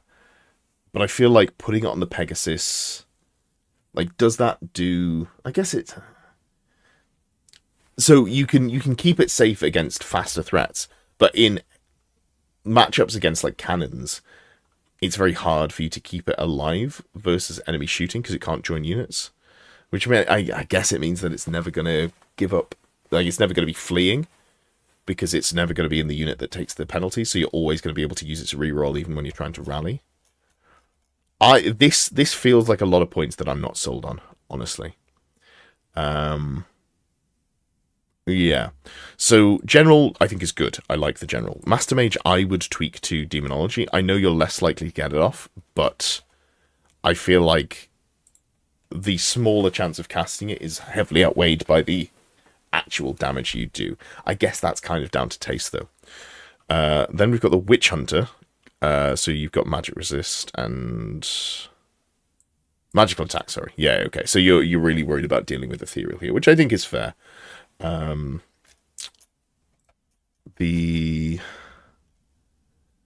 Yeah, okay. On Witch Hunters, I mean, it's probably not worth the points. I don't hate the brace of pistols, but it's mostly just there to make sure it's providing magical attacks and the squintoffins. Captain, like, I'm really hung up on this Captain. I don't love it. I feel like I'd like just more output. I definitely don't want crossbows here. I'm assuming that's just a mistake that they have crossbows. So I'm going to untick that because I'm assuming meant to have the brace of pistols. Ambushes is good. I like Feigned Flight, but I'm not super worried about paying 10 points for it.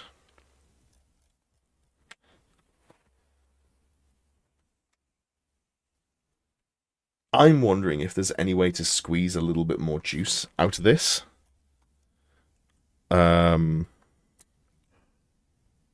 Like, the Road Wardens are nice. This keeps your drops to pretty low. I also feel like 11 is super low for these state troops. But I also understand not wanting to make them a bigger unit.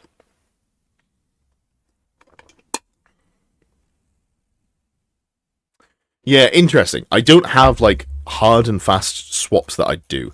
Because there's a lot of decisions that you've made in here that I wouldn't necessarily make myself, which is not to say they're wrong. It's just to say that there's, like, a difference in opinion on how to play. So what I'm going to do is I'm going to link timestamp as opposed to linking a list, because I think the discussion is the most important part, and I haven't actually really made any changes. Like, this BSB, I really don't like the BSB. It's a lot of points. I know you've got the Sword of Sorrows on there, so you've got, like, some ranged output, but I don't think the ranged output on it is... Like, do I feel like this list is looking for a Strength 5, Multiple Wounds 2, AP 1 shot? I think I'd rather have the Dragon Bow, if anything else, which obviously is, Strength 6, AP 2, Multiple Wounds 2. So I actually don't see any value in the Sword of Sorrow over it, even though it's more expensive. I know there's no ward or regen saves, but just getting through the armor save is more difficult. Maybe, you know what, actually, maybe the maths. I've never done the maths. Maybe just turning off the 5 ward save is more valuable. Anyway, I don't really love either, and it's a very expensive model. I almost wonder if it's just worth going, like, completely naked and just going like an Empire Warhorse and joining it with one of the units of of Outriders. And then if push comes to shove, you just march in a different direction.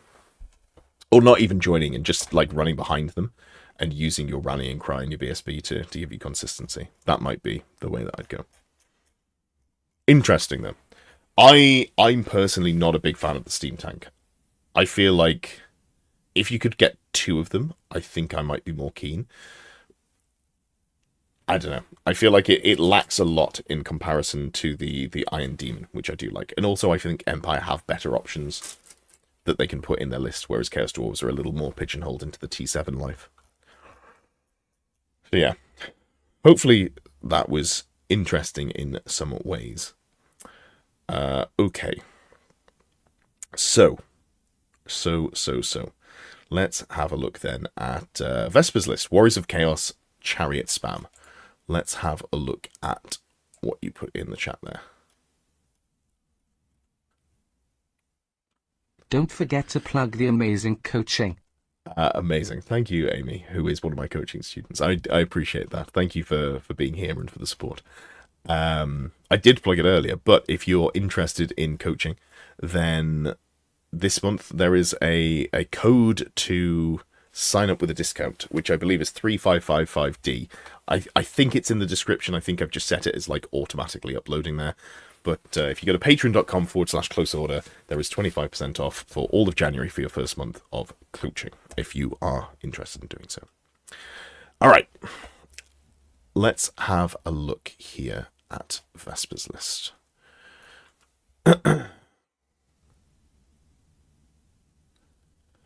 Samuel, like I'm unfortunately overburdened. Don't forget to like the stream. Those are key numbers. Yes, thank you for the reminder. Please do give the thumbs up if you haven't already. I'm in a very lucky position where more people submit their lists than I have time to do. So I can't just add more things in. Like, I think 15 is probably already too many to do. I might have to drop to 12, which is a bit of a bugger. But just, I feel like when I get to the end of the stream that I start rushing, and I don't really want to rush anyone's lists. So I'd rather do them well and just maybe limit myself to 12 instead of 15. All right, so Vesper says, I don't know what to do with Marauders or if this is the only way to go with a list of this kind. The only non-negotiables, which are what I really want to try, are the Sorcerers on Chariots. It's over on points because I'm kind of stuck on how to try and milk a list to set those 2 characters up. Okay, cool. So you've got a big brick of Marauders. You've got 2 units of Horsemen with toughness, so they're all T4 here. And then we've got Warpfire Dragon, level 1 battle magic. Okay. Okay. Why do you want to try Sorcerers on Chariots? What's the thinking there? Is it just that you think they're cool? Because I think Sorcerers on Chariots are in a bad spot in the meta currently. Things on Chariots are very easy for enemy units like dragons or other fast-moving things to prey on, in a meta where the rest of your list is very hard to prey on for dragons, etc. So they can't run into the front of a unit of Marauders, and they can't run into, like, you're going to be skirmish with the Marauder Horsemen, so you shouldn't be able to be caught. So what this list is doing is going, okay, your dragons will never catch my Warpfire Dragon, they'll never cast the Horsemen, they can't charge the Marauders on their own, and then, you know, this character here on a dragon, they can't/don't want to charge. So suddenly I've got 500 points here that is just snacks for dragons.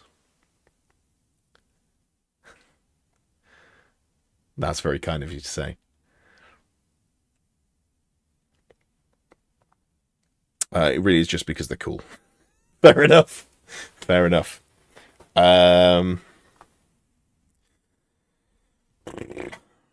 Yeah, I mean, I think you've got them like in the way that they would work, right? So you've got the mobile caster bunkers.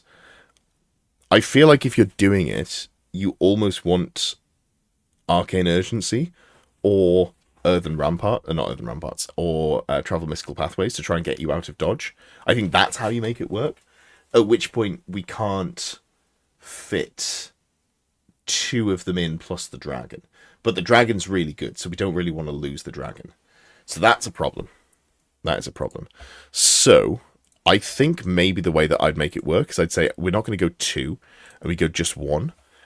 We go level 4. Of course, there's no elementalism, but we like Arcane Urgency still gets us out of trouble because you can use your first move to like turn in place 90 degrees using a quarter of your movement, move 5.75 inches, and then you can Arcane Urgency and march or just walk away. And with the lumbering pivots, that gives you a lot of maneuverability. Maneuverability. That's maybe a word. Oh, I'm losing myself. Do we want to go Grimoire of Ogvold? Honestly, maybe that. 2 good missiles might be just enough oomph. Yeah, so you'd go Battle Magic, and you'd go the Rod of the Damned. I guess we want to be tanky as well, right? So I guess you go... Do you keep it cheap and go for the... No, let's go for the regen, because you've already got a 3-up armor save from the chariot. And then we go Chaos Chariot like so, undivided. And... Mark of Tzeentch. Because that gets you 3 magic missiles. So you've got... Assuming that you roll... well, and hold on, do we want to tweak this? No, I think this is right. You just gamble. So you should get Arcane Urgency, you should get Fireball, you'll swap into the Blue Fire of Tzeentch, and then you'll also have the Rod of the Damned. That's a lot of output, all casting at +2. I think the problem is it ain't no Wild Herd, so you're not getting like all of the consistency bonuses onto your casting, which is a little bit of a bugger there. In terms of what else we'd put in to fix up these points, this is... We could go Mark and Nurgle here. Iron, Conquest, Favour of the Gods. We can upgrade this to Talisman, and then downgrade the Sorcerer Lord to be the Crown. Because we don't actually need that. Yeah, like this feels more correct to me. And then really just nothing else that I want to put in. I like Dark Hearts here. I really like the T6, but Dark Hearts, if you're pairing it with an Exalted Champion on Dragon, because it causes terror, so it's -1 to the leadership, and then the Dark Hearts gives -1 to the leadership as well. You can really double up and make them more likely to flee. I think Unnatural Fortitude is just better, but it's definitely something to consider. And honestly, I think I'd probably just bulk these 2 up to like 2 units of 8, and then drop a Marauder like so. Like this feels more correct. I don't even mind the Cult of the Carrion Crow here, because you can theoretically get to T5. Can't take Dark Heart and the Dragon. No, sorry, I've not communicated what I mean well. So I like Dark Heart specifically on the Marauder Horsemen, who are a challenge buddy for the Dragon. Obviously, you can never charge a Dragon into the front of a unit on its own, so you send them with the Marauder Horsemen. The Marauder Horsemen soak the challenge for the unit champion. The Dragon goes in, takes its pound of flesh. Because you're also going in with a Marauder Horseman, by having Dark Hearts, you're lowering their leadership by 1, alongside the Dragon lowering the leadership by 1. So the combination there gives you the ability to get them down to like base leadership 6 or something, so they're more likely to actually flee. Dark Hearts is good, but not dying is good. Yeah, like the other thing to consider is that you're going to put loads of Marauders into the front, Marauder Horsemen to the front of a unit, and if you whiff in some way, they might get to make attacks back at you, and then you just, you're giving up combat res more than the Dark Hearts matter. So the +1 toughness is nice, that is true. But yeah, I feel like this is fine. I still just don't think the Chariot's good, for the reasons that I talked about, in that it's too easy to pick up. But by being a level 4 Battle Magic Wizard, you should get Arcane Urgency, and that will give you the potential to get out. The problem is Arcane Urgency is not consistent. You don't have any consistency to like increase your casting. So Yeah, I don't know. I just don't know. But I think if you're doing it, this is the way that I do it. And I don't think it's bad. I think Warriors of Chaos have a good amount of raw power in their list. So, yeah, it's interesting. Evening, Chris. Yeah. All right. Cool. We've got some ogres, we've got some high elves, and we've got... Oh, there was another Sorcerer Prophet listed in there. I guess you did make the cut. I didn't realize who it was from the username / just being in the duty what's it. You're just looking forward to the drive-by, you know. You know, sometimes you just got to be strapped up, you know. Take out your favorite skeng. Do a drive-by. Okie dokie. So, more Chaos Dwarves. Hell yeah. Hell yeah. Okie dokie. So, this is Shadow Wisdom Money Gang. Yeah, absolutely. Okay, I'm not a big fan of the bolt throws. I agree with Goldfire, which is like you can put them down as chaff, but I feel like there's other things you can spend the points on. So, you've got Ironhide Talisman, 2 Mantle of Stone Earthing Rod on this character.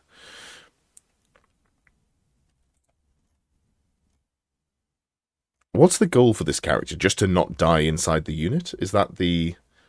Because you've spent 90 points on making them very hard to interact with. So they probably won't die. But I just don't know that that's 90 points worth spending on a foot character. Is your general? Okay. Let's have a look at this one. So this one is a T6 wizard with Lore Familiar Scroll of Binding. Scroll of Binding is the weird Dispel Scroll, right? Casting. Oh, yeah, no, it's the Curse Dwarf casting roll. Sure. Sure. It's better than a Power Scroll, so I don't hate that at all. So you've got 2 foot wizards, and then you've got a Seneschal with the Lamasu's Beard, Great Weapon, and Demonic Armor. Demonic Familiar, sorry. What's the Demonic Familiar do? Okay, so you're nerfing them. So you're basically just going all in on the Infernal Guard, right? Being a combat unit. I worry that they're not a good enough combat unit to like get the most out of them. Are they strength 4 base? I think they're strength 4 base. They're okay. They're not bad. The Ashen Banner's -1 to be shot. Yeah, that's true. It's definitely not Fireglaves. Fireglaves are unfortunately just not good. I wish they were good, but the shooting is very underwhelming. You're better off just going with the actual great weapons for damage, because the main problem is you're only ballistic skill 3, right? So you're not actually going to get anything done with them. So just pay less points, get the great weapon, which is a better weapon, and you don't care about the low initiative. I have seen this before as like a spicy pick. I think if you've got 20 points to spend, it's not bad. I think if you think realistically about what you're going to go into, it's not... yeah, no, I see that the list is about buffing toughness. I'm just not sure that you do it enough. So like you make it more difficult for people to kill you, but surely people just kill the Infernal Guard, right? Because they're still going to be T4. So like you're buffing the toughness of these characters, which is cool. But what if your opponents just hit here? I think that's a real problem for you to have. And I also don't... Like, you've got double Demonology Wizard, but only 1 unit to buff up. Like, do you need both wizards? I feel like I would drop this character and just go have the Sorcerer Prophet that's level 3 Lore Familiar Demonology. That feels like it's going to get you closer to what you want to achieve just by having this character, and then you've got another, like a huge chunk of points there, right? So if you're doing that in terms of taking the challenge and being hard to kill, I would put it on the Infernal Castle, because the weapon skill difference is pretty big, right? So you can tank more things and not be hit back as much. And you can also like really double down and get some better armor. So you could go, if you wanted to do that, and I'm not sold that it's 100% worth the points. Did you have the, you haven't got the anti-stomp banner as well.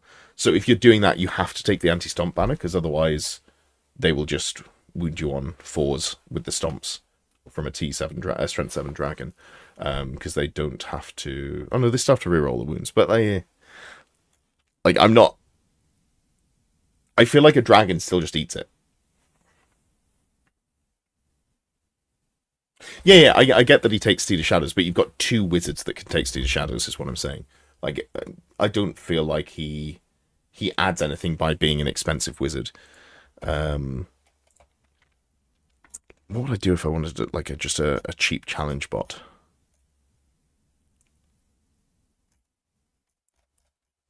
I feel like you have to invest so many points. So if we go with the same build on this character, because it's a little cheaper to do this, and then you can take a Charmed Shield as well.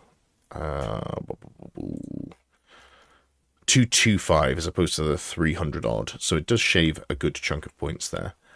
And we're leadership 10. Yeah, but so the Fireglaves won't actually do any damage, having played with them and against them. Especially like because you're moving, then you'll be probably shooting at like long range because you're range 18 on the shooting as well. It's range 18, no, range 12. Sorry, no, that's a blunderbuss. Sorry, the Fireglaive is 18, right? Yeah.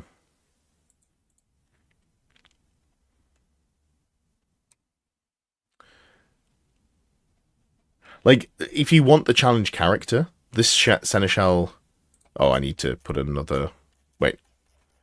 Have I clicked the wrong thing? Oh, yeah, this Castellan. This Castellan does the same thing, but for a lot cheaper, and I think it does it better. So if you wanted to maximize down that route, you can do so, and then you can make this Sorcerer Prophet the General, and this model can go into challenges and you're not worried about losing them.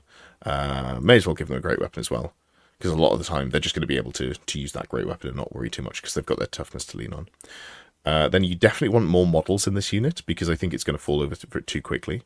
And I think you want the anti-stomp banner more than anything else. Like, the -1 to be shot is nice, but you've already got a good ward save against the shooting, so I think you're relatively strong there.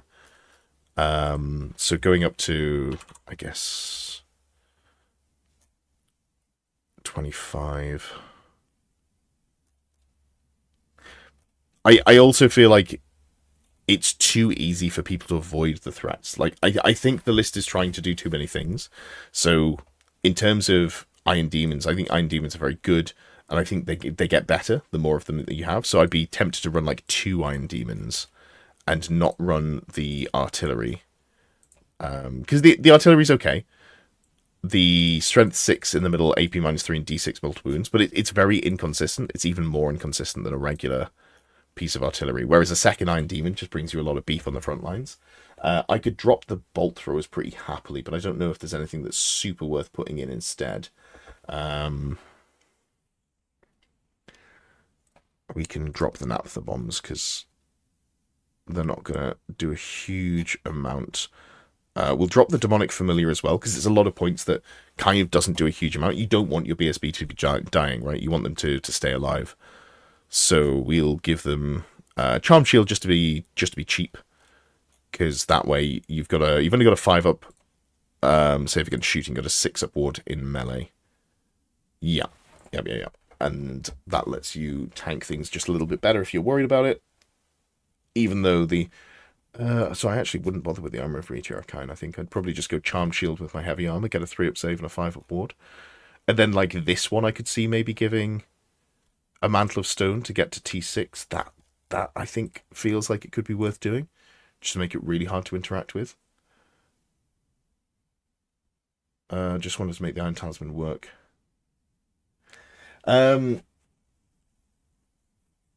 Yeah, I mean, you can build around it, but so Tom built around it with like the flying carpet to get around. I think the problem is infantry characters just don't bring enough juice, right?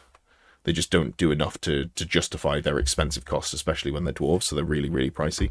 Unless you've got something that's like fundamentally broken, which is a 2-up armor save king in a unit with a 5-up ward that's immune to killing blow and multiple wounds and does d6 damage on all of its wound rolls. Like, that is like, oh, actually that's a character that does a lot. I don't think Chaos Dwarves have a way of doing anything like that. Whereas if you go the Castellan, I don't know if you're playing Renegades, I'm assuming not.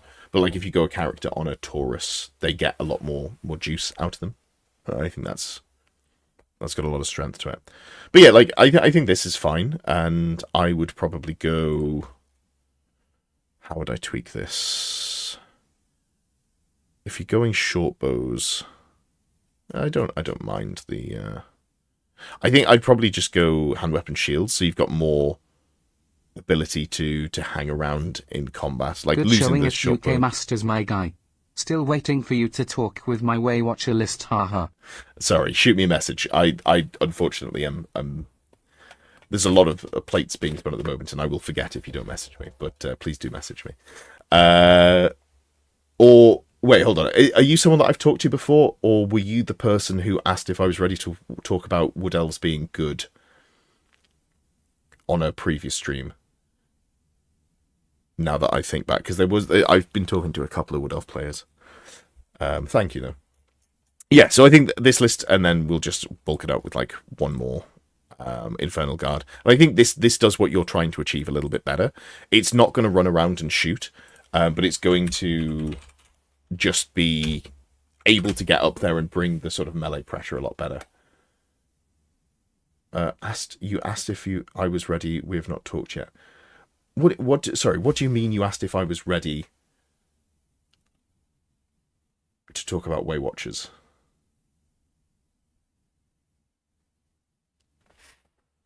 Because I have talked about Wood Elves on the channel relatively recently.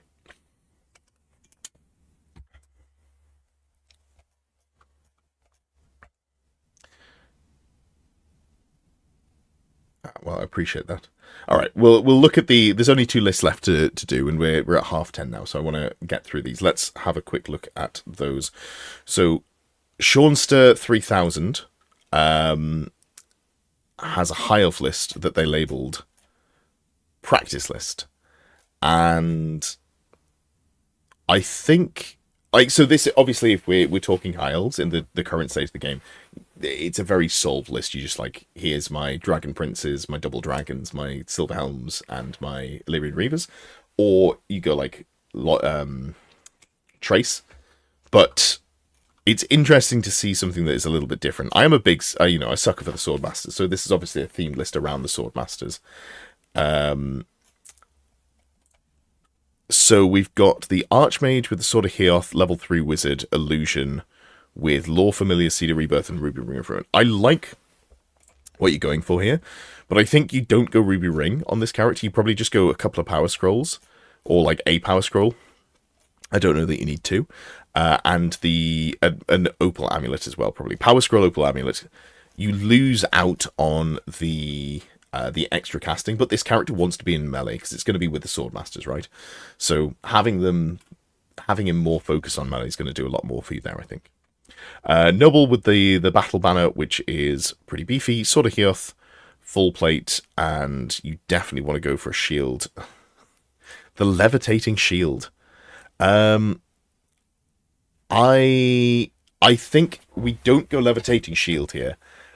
It's 25 points to get +1 to your armor save. So if you wanted to do that, you'd be better off just paying a bit more and going for like Armor of Silvered Steel. But in this case, I think Charmed Shield alongside your full plate, getting you to I guess it gets you to a 3-up save. Yeah. I'm not sold on the Levitating Shield, but I guess if you were going to do it, this would be the place to do it, even though I'm not convinced. And I think if you're doing that, then we also go Dragon Helm, right? Oh, there's no way to also go Dragon Helm in terms of points, because we're on 45 points spent. Bummer. Okay, so let's drop the Levitating Shield and just spend 10 points and get the Dragon Helm and get basically the same effect. You've got it on the Prince. The Prince doesn't need it. You're not super worried about having a 3-up save in combat. You can just buy a shield and get the +1 to your save against shooting, like so. So if I go back to here, we've got You've got Warden of Safri. I'd almost be tempted to go Lawmaster, you know, because I think just picking up Battle Magic here is very solid. Warden of Safri gives you Killing Blow, so you don't get Killing Blow from Lawmaster, which is a bit of a bugger. But yeah, no, okay, it's probably better just to go for the Warden of Safri then that you have already. Like so, and that still gets you a 3-up save. I will put a Charmed Shield on the character as well, because getting to a 2-up save if you're being focused plus a single 5 ward save is pretty nice, because you really want to keep that battle banner alive. And then you've got the Prince, who is Great Weapon, Full Plate, Shield, Star Dragon, Seed of Rebirth, Talisman, Protection, Pure Heart. Yeah, this is just a good loadout there for a Prince. I'd like an Opal Amulet on there, but we'd have to sacrifice something. I guess the Great Weapon becomes a Cav Spear, and I don't think that's worth doing.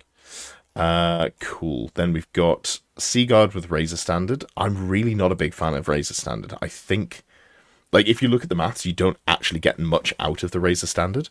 And then, like, replacing it with even something like Monster Hunter Tapestry, just so that the unit stands up to enemy aggression a little bit better, I think makes more sense. And you can just go like, 1 extra model or something like that.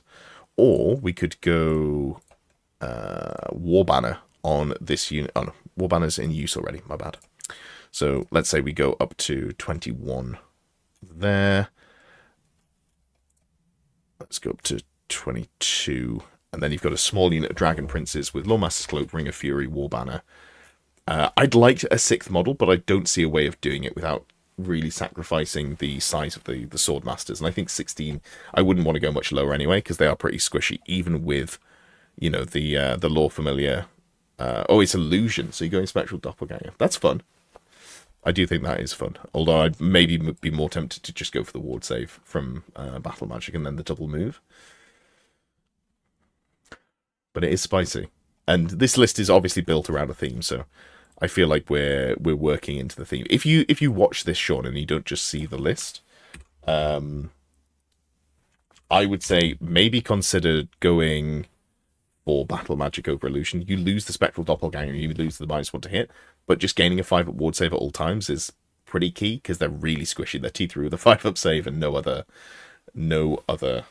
defenses. Cool. Oops, I've not copied that list. I've just posted the wrong list. Okie dokie, let me just fix that one. Boom. And then the last list we've got here is Johnny Tightlips, who has Legacy Ogres for square-based comp, who says they're extremely unlucky with artillery of any kind, so have avoided Iron Blasters, 2.4k, non-renegades, but it is square-based comp. Okay. Double Mournfang. Damn. That is beefy. Demon Slayer Scars, if I remember correctly, is the... Yeah, gains terror. It is extremely common, but not marked as it, so that's okay. Totem of Wrath for the reroll 1s to wound, and the extra AP is very nice, because the impact hits from Mournfang charges AP 1. Yeah, so becoming AP 2 is really nice. Rerolling the wounds on that is good as well. And then this one for the reroll number of hits for the impact hits, or reroll the wounds, sorry. Okay, both of those feel pretty solid. I will say, I think if you're going for a Gut Star, you definitely want to have the Tyrant with the Tenderizer in there. Otherwise, it is too easy to just get past them, right? So if you want a Thunder Tusk, I don't think it's the Tyrant. I think it just, you go for like a cheap character, and then you go, the Tyrant themselves goes into the unit. So I would go, probably keep this build, drop the Thunder Tusk there, put them into the unit. Go for the heavy armor here because it makes a difference. And then Giant Breaker. I mean, we definitely don't need that with Tenderizer, because Tenderizer's pretty nasty anyway. Death Cheater. So Tyrant goes into the squad. Then we've got a Bruiser BSB, Monster Hunter Tapestry, Great Weapon. Instead of Armor of Silvered Steel, I just go Armor of Meteoric Iron. Against anything that's going to be hitting you is going to be at least AP2 anyway, so the Meteoric Iron is going to get you more value. And then... do we go... we can't fit the Jade Pendant in as well. But it saves us some points there, which is nice. Very nice indeed. And then we've got the Slaughtermaster, level 3, Lore Familiar, Power Scroll, Death Cheater, Illusion. I feel like if you're doing this... no, this is fine. This is fine. Okay, and then this is where it's, you know, if you wanted to fit something else in, that's where we'd go, like a cheap Bruiser or Hunter on a Stonehorn. Weapon skill 5. Weapon skill 5. I think the stat line of a Bruiser and a Hunter are the same, right? 6, 5, 5, 5, 4, 4, 4, 8. 6, 5, 5, 5, 4, 3, 4, 9. Okay, so the Hunt has better leadership. Worse initiative. You don't really care about the initiative because we're just going to be going... Oh, you can't go for a great weapon on the Hunter. That's the big downside. So Bruiser, great weapon, Thunder Tusk, and then the Spangle Shard, right? That would be the way to do it. We're significantly over on points. So we have to shave some points from core. So we drop 1 bull. Oh, but then they can't score. You don't care about scoring because you've got the Noblars. And then you go... Give the Hunter Meteor Hammer. Yeah, the Meteor Hammer's on the Slaughtermaster already. So we're trying to just squeeze in like a bit of a budget there. Do they need Terror? Like, is that actually super useful? Would it be better to just go Fistful of Laurels?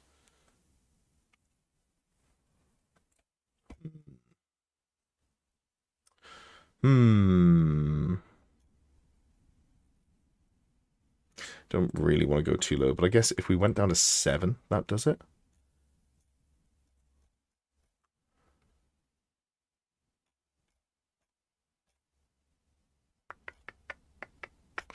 Like, we lose 2 models, but we've put a Tyrant in there. So, like, I think it doesn't feel like the unit's too small. Because you then still, like, a 10 2x5 or a 4-4-2. I guess you have to be... Oh, no. 3 characters is too many. Because Ogres have to go super wide. You'd go 6. I guess it still works. Maybe the Bruiser doesn't... Or the Slaughtermaster doesn't... I think it's still fine. I think you just go 6 wide, or you start them off with like one of the characters in the back rank, and then you just sort of go from there, and you go a bit bigger as you need to when you reform. I think this is a more interesting like. I think I'd probably just drop the Thunder Tusk and put more points into the Gutstar. Honestly, so the reason that I've put the character in the unit is if you don't have the character there, when some, like, you just don't have enough juice in the unit to really get things done. Iron Guts are actively kind of crap, unfortunately, whereas the Tenderizer will just win fights. Because you've got, what, 5 attacks becoming 6 attacks for the Tenderizer? Strength 7, AP -3, multiple wounds D3. You don't die to a dragon, at least before Stomps, and I think you probably don't die to the Stomps. Well, you definitely don't, because you got the Monster Hunter banner. And then this thing, you know, you're hitting them on 4s, you're wounding them on 3s, your AP -3, your multiple wounds D3. You can just flatten a dragon pretty comfortably.